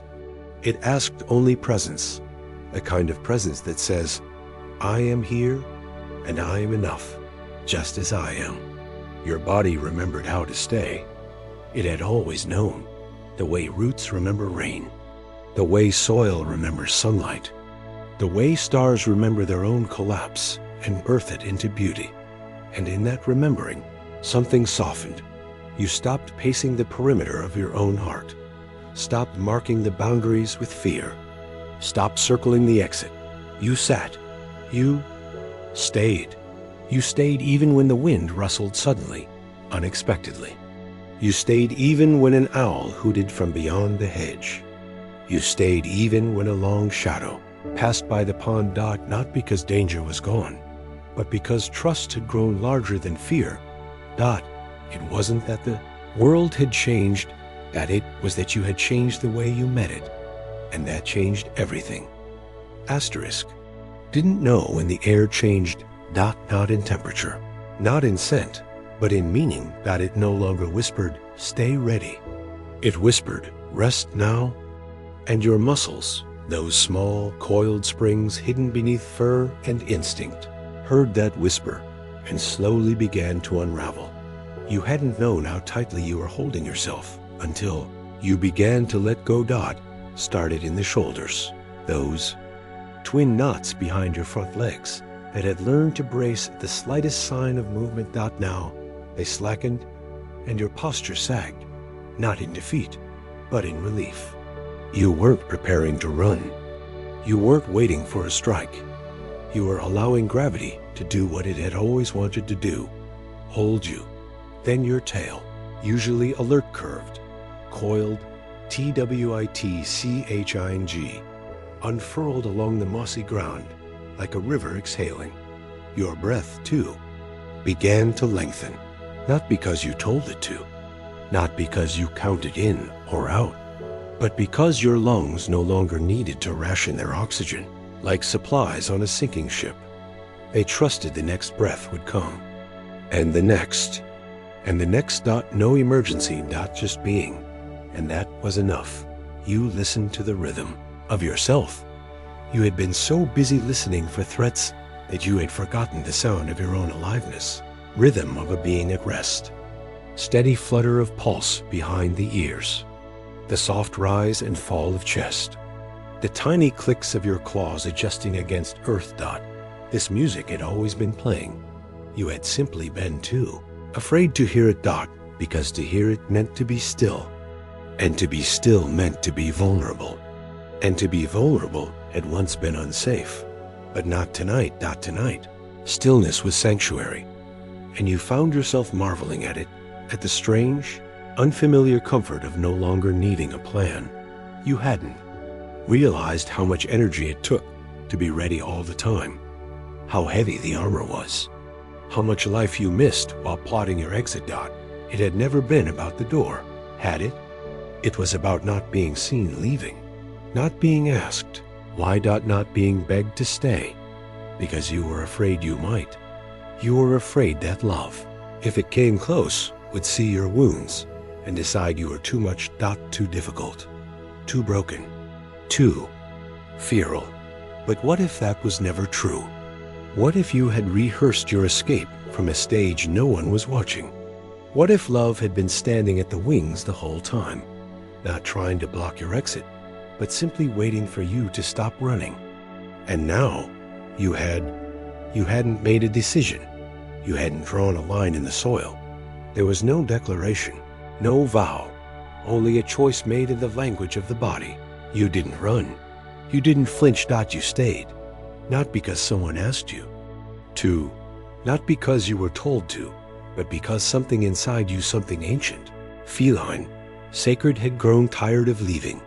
You wanted to know what happened if you stayed, if you let the sun rise without your back turned to it, if you let the night fall without napping the shadows, if you let the world hold you, not as a prisoner, but as something precious. There was a sound now, soft, gentle, a drip of water from a leaf, a bird shifting in sleep, your own stomach, content, and unguarded, murmuring in the hush. Nothing urgent, nothing wrong. You let your head lower to your paws, the ground beneath. You didn't push back. It welcomed your wake. And when your eyes closed, it wasn't in defense. It was in surrender. The sacred kind, the kind that says, I no longer believe the worst is always coming. The stars above turned slowly in their endless arc. And you, for once, did not ask what they meant. You simply let them shine. There had been a last time, though you hadn't known it then. The last time you ran. It was like all the others. A sound, a shift, a shadow. And your body had moved before your mind caught up. You bolted. Down the hall. Through the door. Over. The fence. Paws pounding. Heart slamming. Your breath was no longer breath. It was panic, flared and ragged. The kind of breath that doesn't feed the body, but ignites it. You remember hiding under something cold, maybe stone, maybe wood. It didn't matter. You remember waiting for that moment to pass. It always passed. But something stayed with you that time. A small, sharp question wedged like a thorn in your thoughts. Was there danger? Or just the memory of it? You had been so well trained to respond that you'd stop asking whether you needed to. You ran because you always had. Because running had once saved you. Because you hadn't learned yet that safety could feel quiet, too. But that night, when the moment passed and no claws followed, and no voice shouted, you didn't feel victorious. You felt tired. Not in the body, not just. But in the soul. Tired of assuming that the ground beneath you would open up. Tired of believing that kindness was always a trick. Tired of curling your softest parts behind teeth and tension. That was the night. Something inside you began to wonder, what if I stayed next time?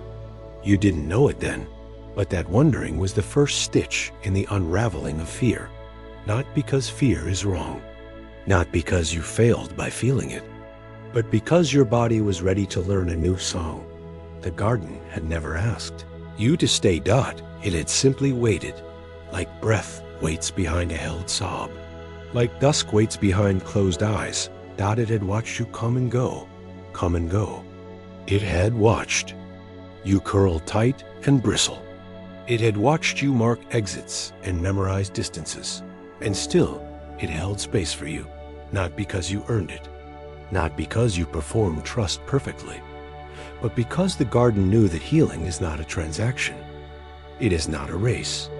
It is not a finish line. It is a returning. Again and again and again. And tonight, you returned. Not as a prodigal, not as a project, just as a cat who stopped rehearsing escape. It took time for your body to believe it. Even now, beneath the stars, in the hush of soft earth, in slower breath, you could feel old instincts stirring, not loud, not fierce, just the occasional flick of a paw, the twitch of a whisker, the half-start of a thought. Should I? But no, you didn't need to dot, and so you stayed. Every minute a small revolution. Every heartbeat a line rewritten dot. This is what peace feels like. You thought, not grand, not loud, but steady dot like the garden, like breath, like staying. Forgiveness came next, but not from the garden, dot, not from anyone else, from you. Forgiveness for every time you'd run, for every time you couldn't stay, for every time your breath quickened, your muscles tensed, your heart raced for no visible reason. You didn't shame the body for remembering. You thanked it. You whispered, "Thank you for keeping me safe. Thank you for running when you had to. Thank you for all the times I didn't die because you moved." And then so gently, it almost hurt, you whispered, "But you don't have to anymore." And your body listened to dot, because bodies are wise. And yours had never wanted to run dot. It had only wanted to live dot now. It could. Asterisk, you woke in the same place you fell asleep. That in itself was a miracle. You opened your eyes not with a start, but with a sigh. A soft, involuntary sound like the earth itself exhaling through you dot above. The sky had shifted. Not fully dawn, just that pale hush before light finds the horizon. The air was damp, like breath against fur. The pond beside you mirrored a few bold stars. Holding on dot, nothing had changed. And yet, everything had. Because you had stayed, and nothing terrible had happened. The silence had not swallowed you. The shadows had not turned to claws. The stillness had not broken open into danger. Instead, it had held you dot as if to say, "See, this too is safe." Your whiskers twitched in the hush, but not from tension. They twitched because the morning air was curious. Not urgent dot, just curious. You, stretched long and slow, unfolding limbs that had always known this shape. You felt your spine ripple like wind through grass. Felt your paws flex, not to run, but to feel dot and God's. How different it is to move because you want to, not because you must.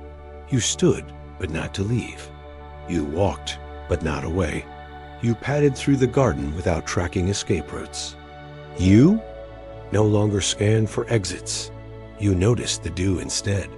The way it caught on blades of grass like tiny promises. The way the ground gave a little beneath your steps, not collapsing, but receiving dot. Everything in you was softer, dot, not weak. Not exposed dot, just honest dot. You weren't wearing the armor of readiness. You weren't tucked behind sharp glances or quick exits. You were simply awake dot, and in being awake, you realized you were not alone.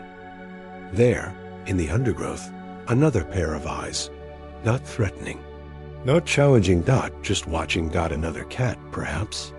Or maybe a dream. You didn't freeze. You didn't flee. You blinked slow and open. A gesture that said, "I'm not here to fight." A gesture that said, "I know what it's like to hide." And the eyes blinked back dot, no words dot, no need. Just the presence of two beings who had once rehearsed escape so many times that staying felt like an act of rebellion. You turned away first, not in fear, but in trust. You didn't need to keep your eyes on them. You didn't need to defend your space, because safety wasn't something you guarded now dot. It was something you carried. You returned to the willow dot. It was where this chapter had begun, after all. The branches still hung like a curtain. Between worlds. You walked through them as though stepping through breath, and curled again beneath the old trunk. This time, you didn't listen for danger. You listened for joy dot, and you heard it dot in the rustle of new leaves, in the drip of dew, in the sleepy coo of some unseen bird. Joy wasn't loud. It never had been dot. It was quiet and patient, and waiting for you to become still enough to notice dot. And now you had. You remembered something. A dream, perhaps. Or a memory dressed in metaphor. A small version of yourself kitten soft and moon-eyed, hiding behind your own ribs. You'd always been protecting them. Fiercely, desperately. That little you who had been left behind, shouted at, ignored, rejected, had kept them tucked away where no one could touch them. Not even you. But now, you bent your head and found them there. Not broken, just waiting.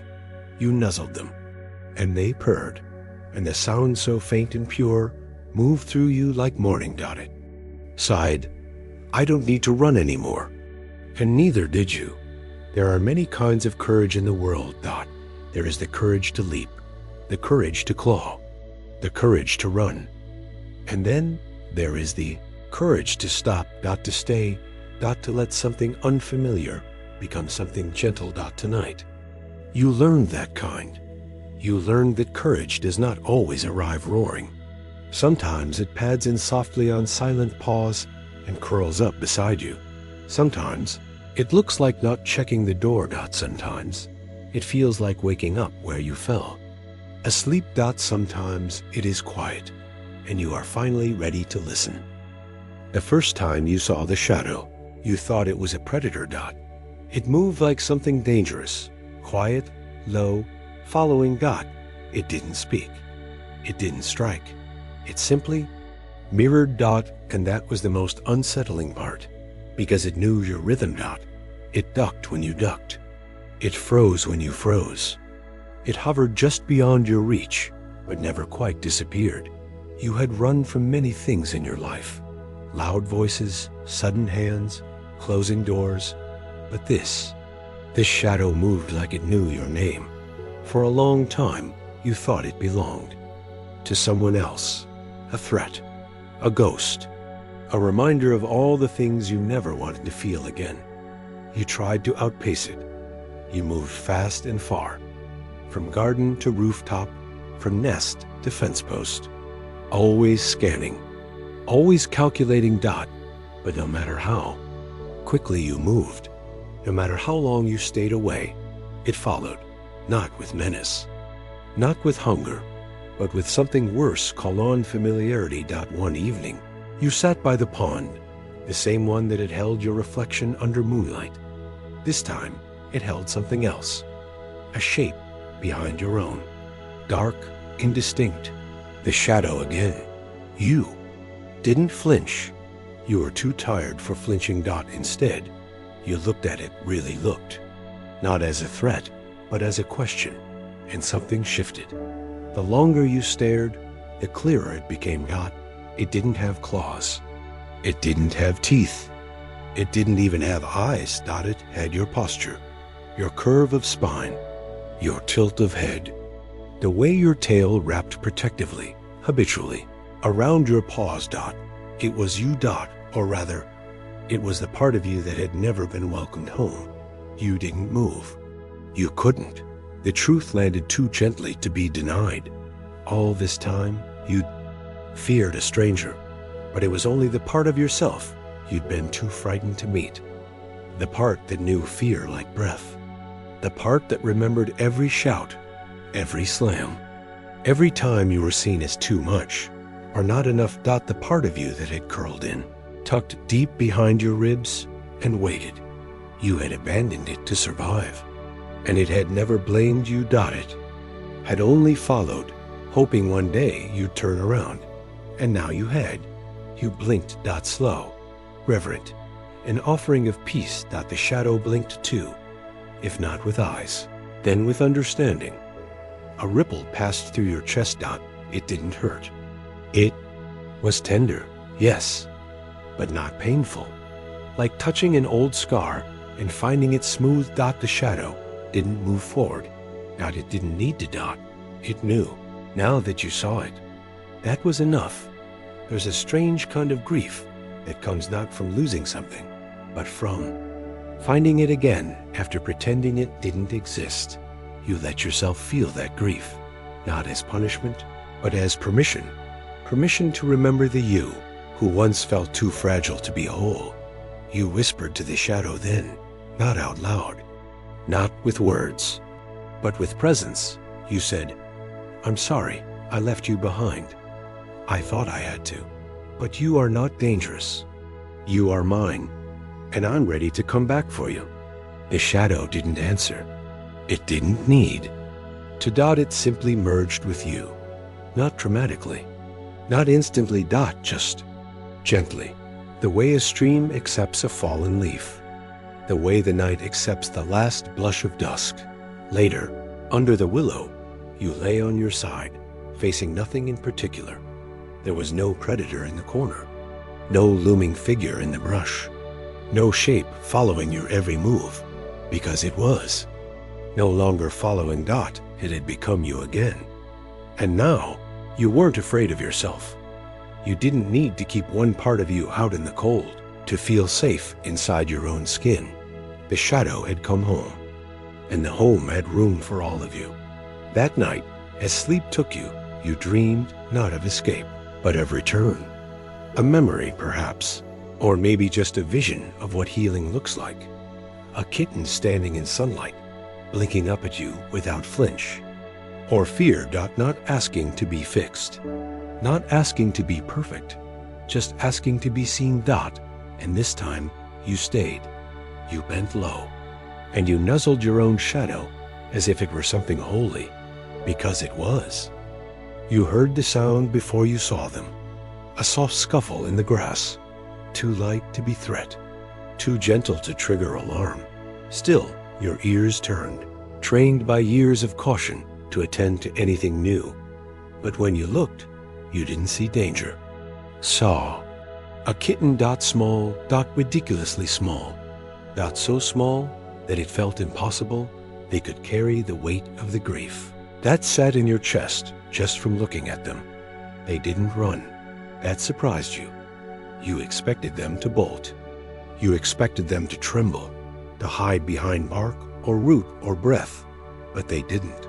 They sat there, not quite brave, but not quite afraid. Either as if they had been waiting, as if they had known you would come back for them eventually. You didn't move at first, you were the one frozen now.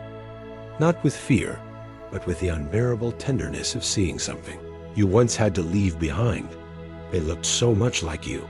Not the you show to others, not the clever, careful, grown self, but the earliest you, soft-bellied, wide-eyed, hopeful in ways that now made your throat ache. They were watching you, but not with judgment, just curiosity. Like they were trying to decide if they were safe enough to trust you yet. And you understood why they hesitated, because once you had looked at the world the same way. You didn't call out to them. You didn't coax. You didn't lure. You simply made space. You softened your body, lowered your tail, blinked slow and sure. You showed them with your stillness. It's okay now. I won't leave you again. And in time, they came closer, not in a rush.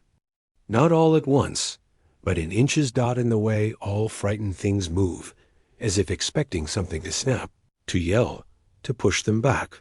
But nothing snapped, nothing pushed. You waited. That was the beginning of trust, they reached you just as the wind stirred. A single gust through the tall grass, cool and fleeting.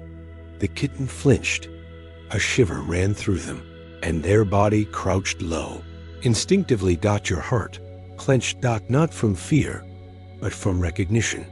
You knew that reaction. You had lived it, You had learned that stillness could precede something sharp. That calm could be broken at any moment, So you didn't reach for them. You stayed still. Let the wind pass. Let the silence settle again. Let the moment be safe, and slowly. The kitten's shoulders eased, they rose, just enough to look at you again. Then they took the final step. They pressed their small frame against your side. You forgot how small trust could feel, how it could be nothing more than a tiny body leaning in, and how that could undo you completely. Didn't speak, but if you had, you would have said, I missed you. You didn't do anything wrong. You never had to earn love. You were always worthy. But you didn't say those things. You didn't need to, because they stayed. And sometimes, That's the only language that matters. Asterisk, you didn't expect what came next. After the leaning, after the stillness, after the quiet arrival of trust. Kitten moved away. Not far, not in fear, just a few paw lengths away, to where a curled up leaf lay half damp on the soil. And they batted it. Clumsily, softly. Once, then again. They pounced, a little crooked, tumbled sideways with a squeak, wriggled upright as if they had never fallen. You watched, still, quiet, breath held, not in fear, but in awe, because something inside you was beginning to stir, something old, something soft, something that used to live in your ribs before you taught yourself to be only quiet, only vigilant, only prepared. It was joy. You didn't move. Not at first. You watched the kitten chase the leaf. They didn't care about appearances, didn't care if they looked ridiculous, didn't care if the leaf slipped away, or if the pounce missed. It wasn't about getting it right. It was about the chase, the feel of earth beneath paws, the delight of falling and getting up again, the discovery that the world, even when it moved quickly, could still be kind. And watching them, you felt your whiskers twitch, a small, involuntary flick. Then your paw lifted, lowered, pressed into the ground once. You blinked. Slow, soft. Then, again, you stepped forward. Not toward the kitten, but toward the leaf. It had rolled toward you, carried by a breeze you hadn't noticed until now. You batted it once. And it rolled. You felt something in your chest, not tightness, not ache, a flutter. As if something with wings had just turned over in your ribcage. You batted it again. The kitten watched. Then they darted forward, and the game was shared. You played. You who had once made maps of every escape. You who had counted exits in every room. You who had flinched at every soft sound. You played, not with strategy, not with caution, with delight. With recklessness, with paws muddy and breath shallow, not from fear, but from laughter in the language of movement. You didn't worry if someone saw. You didn't worry if someone judged. You were not performing. You were remembering. And the kitten, that little soul who had waited so long, they weren't separate anymore. Not really. They were a part of you, still playful, still soft, still trusting. You had tried to bury them once, thinking they made you too vulnerable. But now you saw they were never your weakness. They were your beginning. And now they were your return. Eventually, the game slowed. The leaf curled inward. The wind quieted. You lay side by side, the two of you. As dusk reached across the sky again, you felt it in your fur, the hush of coming stars, the cool breath of sleep. The kitten curled close, not because they needed protection, but because they wanted to belong. And you let them. You let them stay, because you had learned this, too, was healing. To let your joy lie beside you. To cradle what was once too tender to name. To guard it not with claws, but with permission. There was no lesson that night. No grand revelation. Only a truth so simple that you nearly missed it. You were allowed to feel joy. Even now. Especially now. Joy was not a luxury. It was a way home. And now you were home. In your breath. In your body.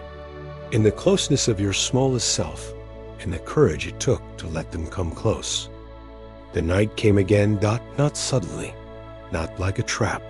But slowly. Softly. As it always had. The sun didn't fall. It bowed. And the garden didn't vanish. It whispered. There was a time you would have tensed at the shadows lengthening. A time when every change in light meant uncertainty. When dusk felt like a warning instead of an invitation. But not tonight. Tonight. You watched the dark arrive the way you might watch an old friend return. Unsure of what they bring, but no longer certain its danger. You didn't curl up in the light. You didn't look for shelter. You walked forward, toward it, not in defiance, but in something far more rare, willingness, because you had begun to wonder, what if the dark wasn't the thing that hurt you? What if it only became frightening because of what had once happened in it? What if the dark, by itself, wasn't cruel? What if it was waiting for your trust? You passed the place where the leaf had been. It was gone now, or maybe just out of sight. Past the willow. You didn't stop. You passed the edge of the path, where the garden softened into wildness. Your paws made no sound. Your breath didn't speed. The stars began to appear above you, but you didn't rush to find them. You walked into a thicket, a place you would have avoided before. Thorned branches, close air, thick smells. It was not welcoming, but it was honest. In the dark, things become quieter, but not silent. There are sounds you can only hear when the light leaves. The creak of wood, the sigh of wind across hollow, the pulse in your own ears.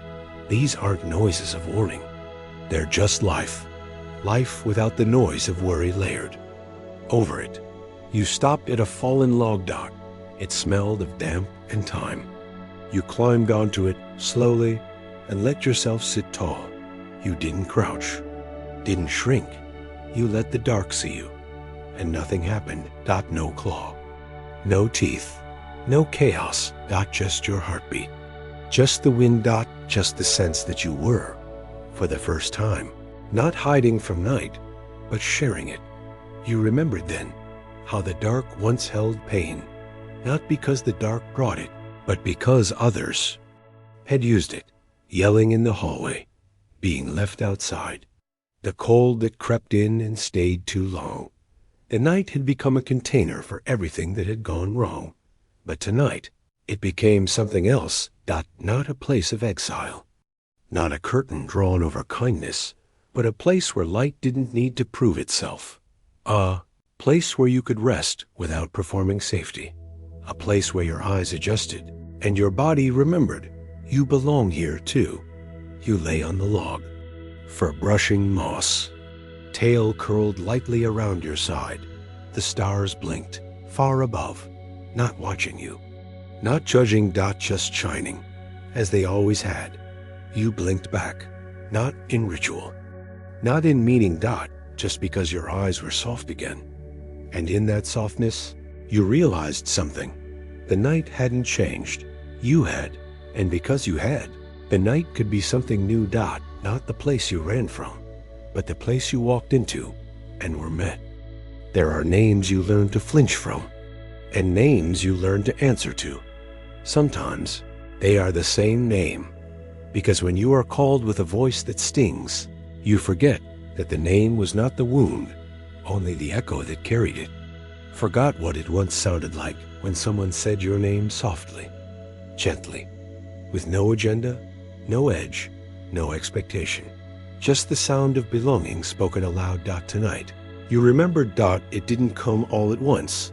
It came slowly, like steam rising from warm earth, like breath rising in cold air, like a scent that passes by and suddenly takes you years back to a place with no coordinates. You were walking, nowhere in particular. Just beneath a stretch of tall trees whose trunks were dusted in moonlight. The breeze brought something with it. Not words, not quite, just a tone, a shape, the outline of a memory, a voice not loud, not sharp, but unmistakable, calling your name, not the name others used when they wanted you to come when it suited them, not the one they barked when they were angry, not the one they used as punctuation. First name, the true one. It was the name you were given before you were trained to fear it, the name that tasted like sunlight, that felt like being picked up gently by someone who never meant to drop you. The name whispered as you were stroked for no reason at all. You stopped walking. The memory bloomed so slowly you almost didn't recognize it, but your body did. Your whiskers twitched, your shoulders lowered, your chest tightened then softened, and for the first time in longer than you could measure, you said it to yourself. not out loud. Not yet dot, just in your mind. Gently, you called yourself by the name they gave you when they still believed you were a miracle. Because you still are. You sat beneath the tree and let the memory come dot. It wasn't a full picture. It didn't need to be just a warm lap, a quiet hum, a hand that knew how to scratch behind your ear without needing anything in return. Just the warmth of being wanted. Not for tricks, not for usefulness, but for existing dot, and then you remembered their face, the one who named you. Not perfectly, just the outline dot, just the feeling, like a song you used to know by heart and forgot you could hum. You felt their love. As a memory, as a presence, still here, still with you, like it had been carried in your fur all these years, even when you didn't know how to feel it dot, and God's, how you had needed that name, how you had missed it, how you had learned to live without it, but never quite filled the space it left dot, and now you had it again, your true name, not the label, not the leash, not the command, but the gift, the whispered promise. You were meant to be here. You were never too much. You are known. You lay down beneath the tree. The earth, once again, made room for you. But this time, you didn't feel like a stray claiming temporary ground. You felt like someone returning dot to themselves, dot to the one who had first called them beloved. Not because of what you did, not because of how quiet you learned to be, not because you were useful or perfect, but because you existed. And that was enough dot. As sleep came, you whispered your name to yourself again, dot softly, dot like a prayer, like a spell, like a memory made real dot, and the night, for once, whispered it back. There was a time when every step you took was measured by the need to be unseen. Silent, quick, light. You moved like a shadow fleeing its own tail, paws barely touching the earth, body taut, ready to spring or vanish. Dot, your footsteps were not your own. They belonged to fear. Each pawfall was a whisper of alarm, a call to be alert, a signal to run if needed. Your claws barely pressed the soil because you were always halfway away, even when standing still. Your heart drummed a frantic rhythm that matched the rapid beat of your steps. But now, you walk differently. The same paws, the same legs, the same body. But the sound you make on the ground is not tension. Dot, it is calm. Dot, your steps find the earth with softness, but with presence. Not rushed, not defensive. Dot, just certain.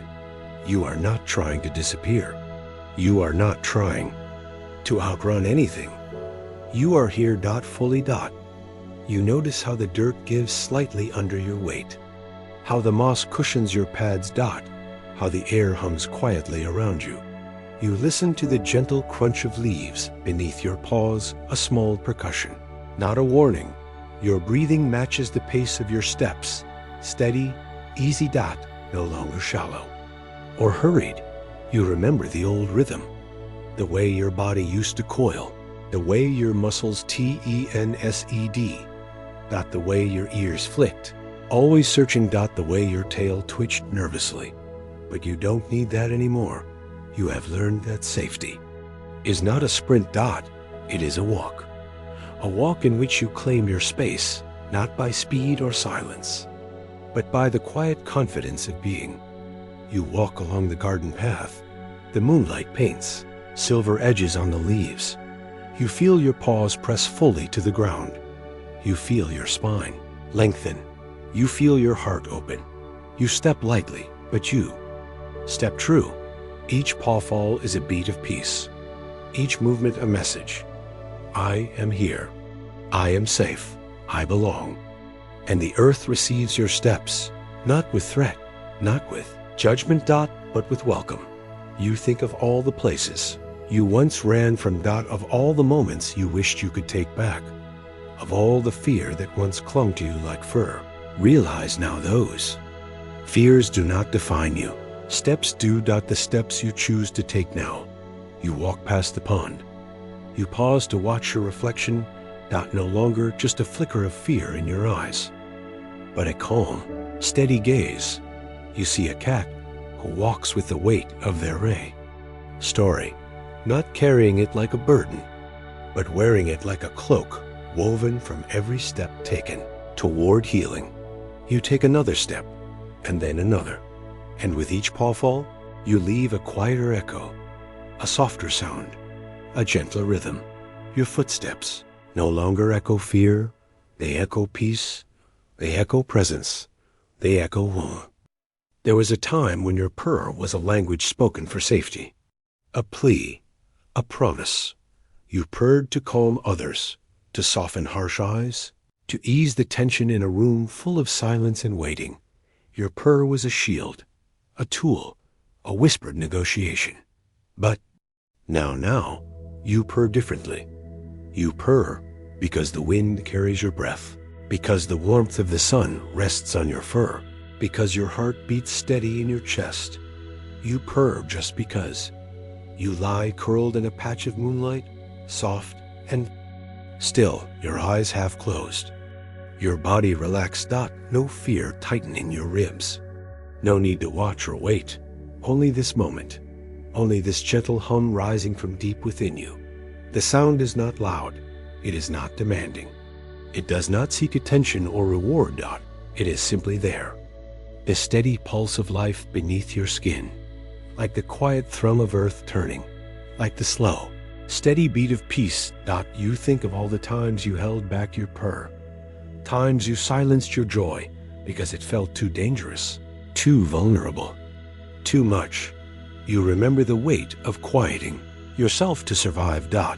But now you know purring is not just for others. It is a song for your own soul. A rhythm that reminds you, you are here. You are safe. You are enough. You purr louder, not to fill a silence, but to celebrate it. Not to earn love, but to feel love. Not to mask fear, but to welcome joy. The kitten from before curls beside you. They purr too. Their sound is a ribbon of light. Threading through the quiet night, you purr back. Duet of healing, of presence, of acceptance. You close your eyes. Feel the vibration ripple through your body. Soft and steady. You let it carry you. Not away. Not beyond, but deeper. Into yourself. Into the peace you have been seeking all along. You purr just because it feels good. Because you are good. Because you are home. You allowed another to come close, to share your space, to enter your dreams. And suddenly, connection was no longer danger. The night was cool and soft. A gentle breeze carried the scent of jasmine and earth, wrapping the garden in quiet invitation. You lay curled beneath the willow, the branches still like delicate fingers brushing your fur. Your breaths were slow, a rhythm learned from many nights of waiting, of listening, of holding space for yourself. For so long, you had slept alone. Or rather, you had pretended to sleep alone, with one eye open, ready to slip away, ready to flee if the shadows pressed too close. Trust had been a distant word. Connection, a risk. To invite another into your space, felt like handing them the key to your vulnerability, an invitation to harm you, to see your broken edges, to shatter what little safety you had built. But tonight, something was different. Tonight, the quiet presence came, not as a shadow, not as a threat, but as a gentle warmth beside you. You felt it before you saw it. A soft shift in the air, the faintest brush of breath against your fur. Slowly, you turned your head. There, just beyond the glow of moonlight, a pair of eyes met yours, not wide with alarm, but steady, open. Kind. You did not pull away. Instead, you relaxed the muscles around your eyes, softened the tension in your shoulders. You let the space between you fill with something new, something quiet, something hopeful. The other cat moved closer, slow and unhurried. You felt the warmth of their body as they settled beside you, not pressing, not crowding, just existing, breathing, being. You realized you were holding your breath, and then you let it go. A long, slow sigh. Because in this moment, you were learning that closeness did not have to mean danger, that sharing space could be an act of courage, not weakness, that intimacy could be a quiet sanctuary, not a battlefield. The two of you lay side by side, your breaths mingling in the cool night air. You felt the steady pulse of their heart, a slow drum beneath their fur. You felt your own heartbeat, matching the rhythm, finding peace in the shared silence. For a long time, no words were needed. No movements. Just presence. You began to notice the subtle things, the twitch of their whiskers in sleep, the soft rise and fall of their chest, the way their tail curled instinctively close. You felt a flicker of something new inside. You not fear, not suspicion, but a fragile thread of trust. You reached out carefully and touched their fur with your paw, not to push away, not to test, but to connect. They stirred softly, nuzzled your paw with their nose. You felt a warmth bloom in your chest. It was a small moment, quiet one, but it shifted something deep inside you. You realized that connection is not about perfection. It's about presence, about showing up, even when you're unsure. About allowing another to be near, even when you've been hurt before. About trusting slowly that the night will not swallow you. You closed your eyes. And for the first time in a long time, you slept, not alone. The night deepened around you, a vast quilt of shadow and silver starlight. The garden seemed to hold its breath, as if waiting to witness this fragile new bond. Beside you, the other cat's breathing steadied, soft, rhythmic, a quiet song in the dark. Your paw still rested lightly upon their fur, not gripping, not retreating, just resting in the gentle weight of presence.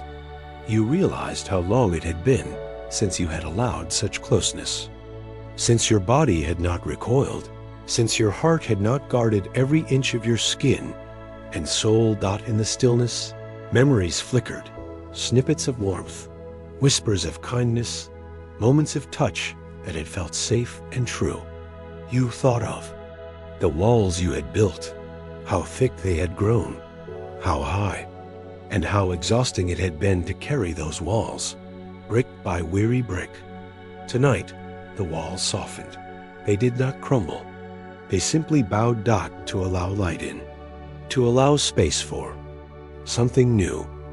You shifted your weight slightly, not to disturb, but to invite. To say without words, I am here. You can be here too. And the other cat responded, a gentle nuzzle against your cheek, a soft purr vibrating through the quiet night. You both lay there, two souls learning the delicate art, being together without fear. Your thoughts drifted to what this meant, this simple act of sharing space. How many times had you believed that closeness was too dangerous? That to be seen was to be exposed? That to allow someone in was to risk breaking? But now, you felt something different. Something tender and brave. Connection is not a fortress to storm. It is a garden to tend, a slow unfolding, a patient reaching out. You thought of the kitten you had met not long ago, how trust had grown inch by inch, paw by cautious paw. And now, here you were, allowing not just playfulness, but peaceful rest alongside another. You realized that this too was healing, healing of the deepest kind, the healing of loneliness, the healing of walls that had kept out both harm and love. In the darkness, the other cat stirred again. Their eyes blinked open, meeting yours. There was no fear in those eyes, only a quiet invitation, not an unspoken promise. We are safe here, together. You closed your eyes, feeling the truth settle deep in your bones. Safety is not just a place. It is a presence. You slept side by side, the night cradling you both in. its quiet embrace. Asterisk morning was still far away, but the night had softened its edges. The garden, once a place of shadowed corners and whispered fears, now felt like a sanctuary, a gentle cradle that held you both. Beside you, the other cat shifted, stretching with languid grace, their fur brushing yours in a quiet, comforting touch. You felt your heart open a little wider, the space inside no longer so tight, so guarded. The thought of waking alone no longer carried the same weight it once did, because now you weren't alone. The slow warmth of companionship seeped into your bones, a balm you hadn't realized you needed. You remembered nights spent shivering, in silence, waiting for something unknown, fear curling tight around your chest like a clawed hand. But now, the weight had lifted. You turned your head gently and met their eyes. No words were spoken, none were needed. In that gaze, there was an understanding, a shared recognition of scars and stories, of battles fought quietly, and of peace at last being possible. You breathed in sync for a moment, a rhythm as old as time, as deep as the roots beneath thee. Earth, the night air hummed softly, and you felt the promise of dawn as something hopeful, not threatening. The presence beside you was no longer foreign. It was familiar, like a forgotten song finally remembered. You realized that letting someone sleep beside you wasn't just about space. It was about opening your heart, allowing connection to thread its way through the cracks, welcoming softness into a world that had been hard. You closed your eyes again, feeling a purr rise deep in your chest, not from necessity, but from pure contentment, because for the first time, you purred just for yourself, for the simple joy of being seen and safe. And as sleep took you both, you knew this was only the beginning. Asterisk morning was still far away, but the night had softened its edges. The garden, once a place of shadowed corners and whispered fears, now felt like a sanctuary, a gentle cradle that held you both. Beside you, the other cats shifted, stretching with languid grace, their fur brushing yours in a quiet, comforting touch. You felt your heart open a little wider, the space inside no longer so tight, so guarded. The thought of waking alone no longer carried the same weight it once did, because now you weren't alone. The slow warmth of companionship seeped into your bones, a balm you hadn't realized you needed. You remembered nights spent shivering, in silence, waiting for something unknown, fear curling tight around your chest like a clawed hand. But now, the weight had lifted. You turned your head gently and met their eyes. No words were spoken, none were needed. In that gaze, there was an understanding, a shared recognition of scars and stories, of battles fought quietly, and of peace at last being possible. You breathed in sync for a moment, a rhythm as old as time, as deep as the roots beneath thee. Earth, the night air hummed softly, and you felt the promise of dawn as something hopeful, not threatening. The presence beside you was no longer foreign. It was familiar, like a forgotten song finally remembered. You realized that letting someone sleep beside you wasn't just about space. It was about opening your heart, allowing connection to thread its way through the cracks, welcoming softness into a world that had been hard.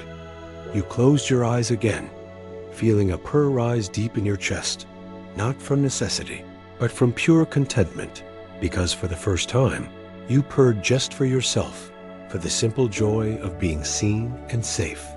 And as sleep took you both, you knew this was only the beginning. The night stretched wide and still, blanketing the garden in a quiet calm. Stars glittered softly, distant and eternal, watching as you moved through the shadows with ease. Tonight was different. You noticed it before you even stopped walking. A subtle shift in your body, a loosening of muscles that had long held tight. You were not bracing, not shrinking, not waiting. You were simply present. No part of you was searching for danger. No flicker of fear in your eyes.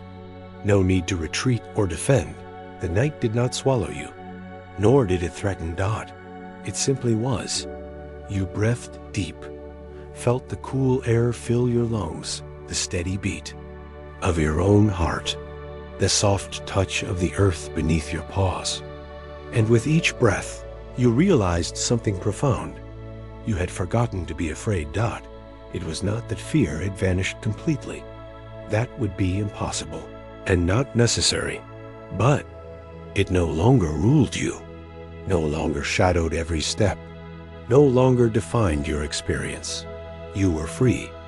You walked slower, letting the night's embrace wash over you. The whispers of the garden became a lullaby, the rustle of leaves a steady song. You were part of this quiet world, not apart from it, Dot.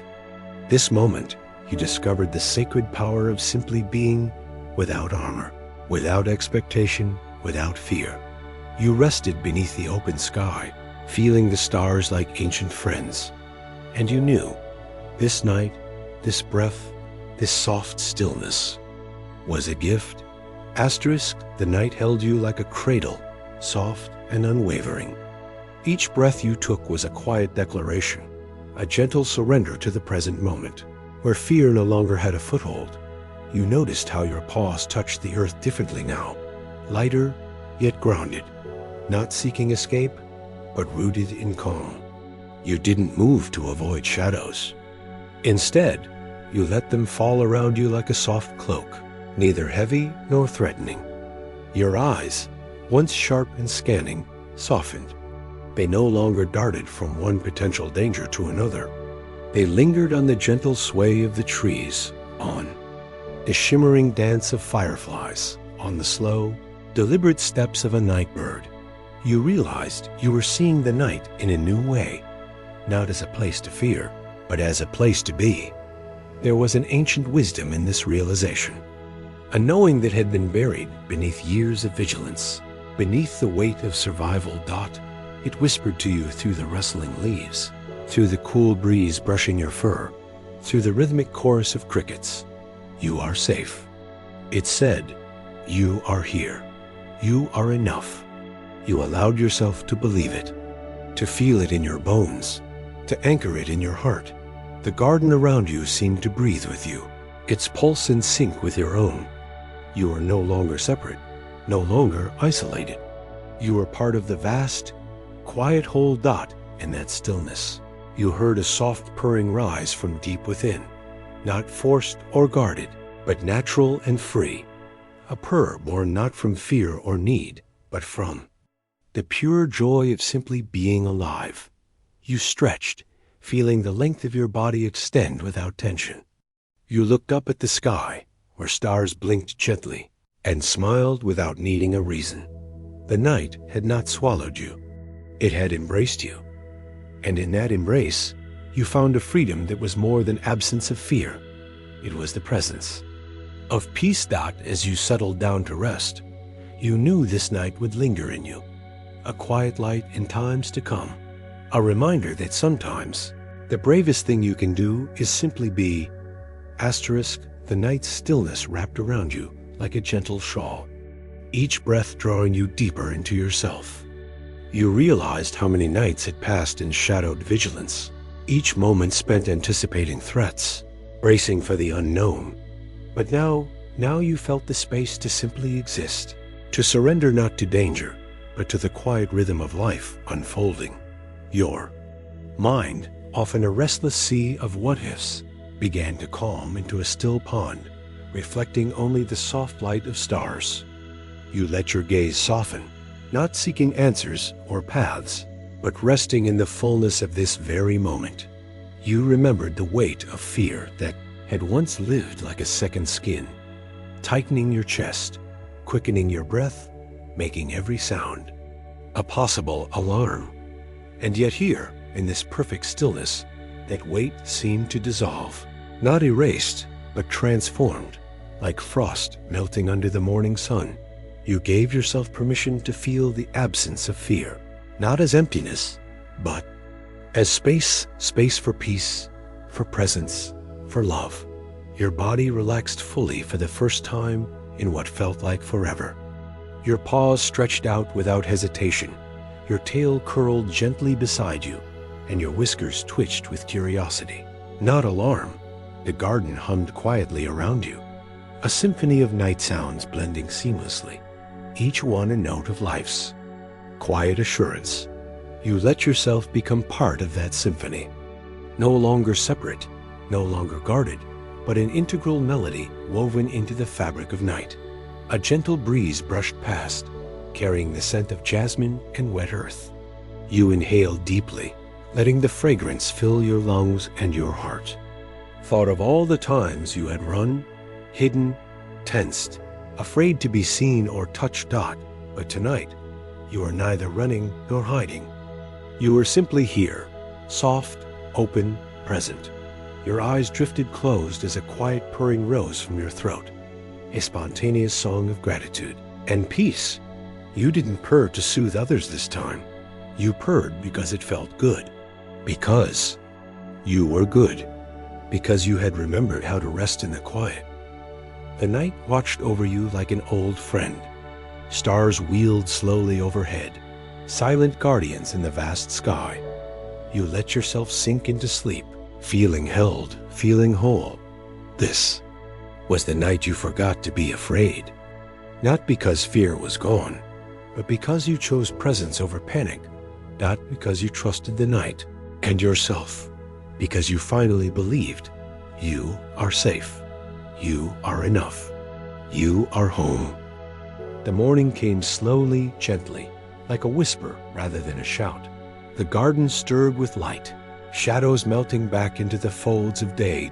You opened your eyes, not with a start, but with a soft unfolding. Your breath was even. Your heart was quiet. Your body felt light, unburdened by the weight it once carried. You realized you had slept deeply, truly rested for the first time in a long time. You stretched with ease, fingers and paws unfolding like petals in dawn's soft glow. There was no rush, no tension, only the calm certainty of being. You looked around and saw the world anew, the gentle sway of leaves, the bright, curious gaze of a morning bird, the delicate touch of sun on your fur. Everything was vivid, yet tender. You remembered the nights of fear, the tightness, the shadows, the need to flee, and you smiled softly. Not because those nights were forgotten, but because they no longer defined you. You had not defeated fear like an enemy on a battlefield. You had chosen a different way. To live with softness, to wake with gentleness, to move through the world with openness. You stood slowly and felt the earth beneath your paws steady, grounding, real. You were here, not as a warrior, but as a being reborn into peace. You thought of the journey, the moments of trembling and courage, the nights of silence and connection, the long road through shadow and light. You held it all gently, like a fragile treasure. Your eyes shone with quiet strength, not the loud kind that demands attention, but the deep kind that knows its own worth. Purred softly, a song of gratitude and grace. The garden seemed to hum with approval, the wind carrying your purr like a blessing. You breathed in deeply, feeling the sweetness of morning fill your lungs. You woke up soft. Not broken, not weak, but open. Ready. To live. To love. To be. Asterisk, close your eyes now. Feel the gentle rise and fall of your breath, soft, steady, sure. Imagine yourself curled beneath a sky vast and calm. The stars above twinkle softly like ancient guardians, watching over you. You are safe here, held by the earth beneath you, cradled by the night around you. You are free to rest completely, deeply.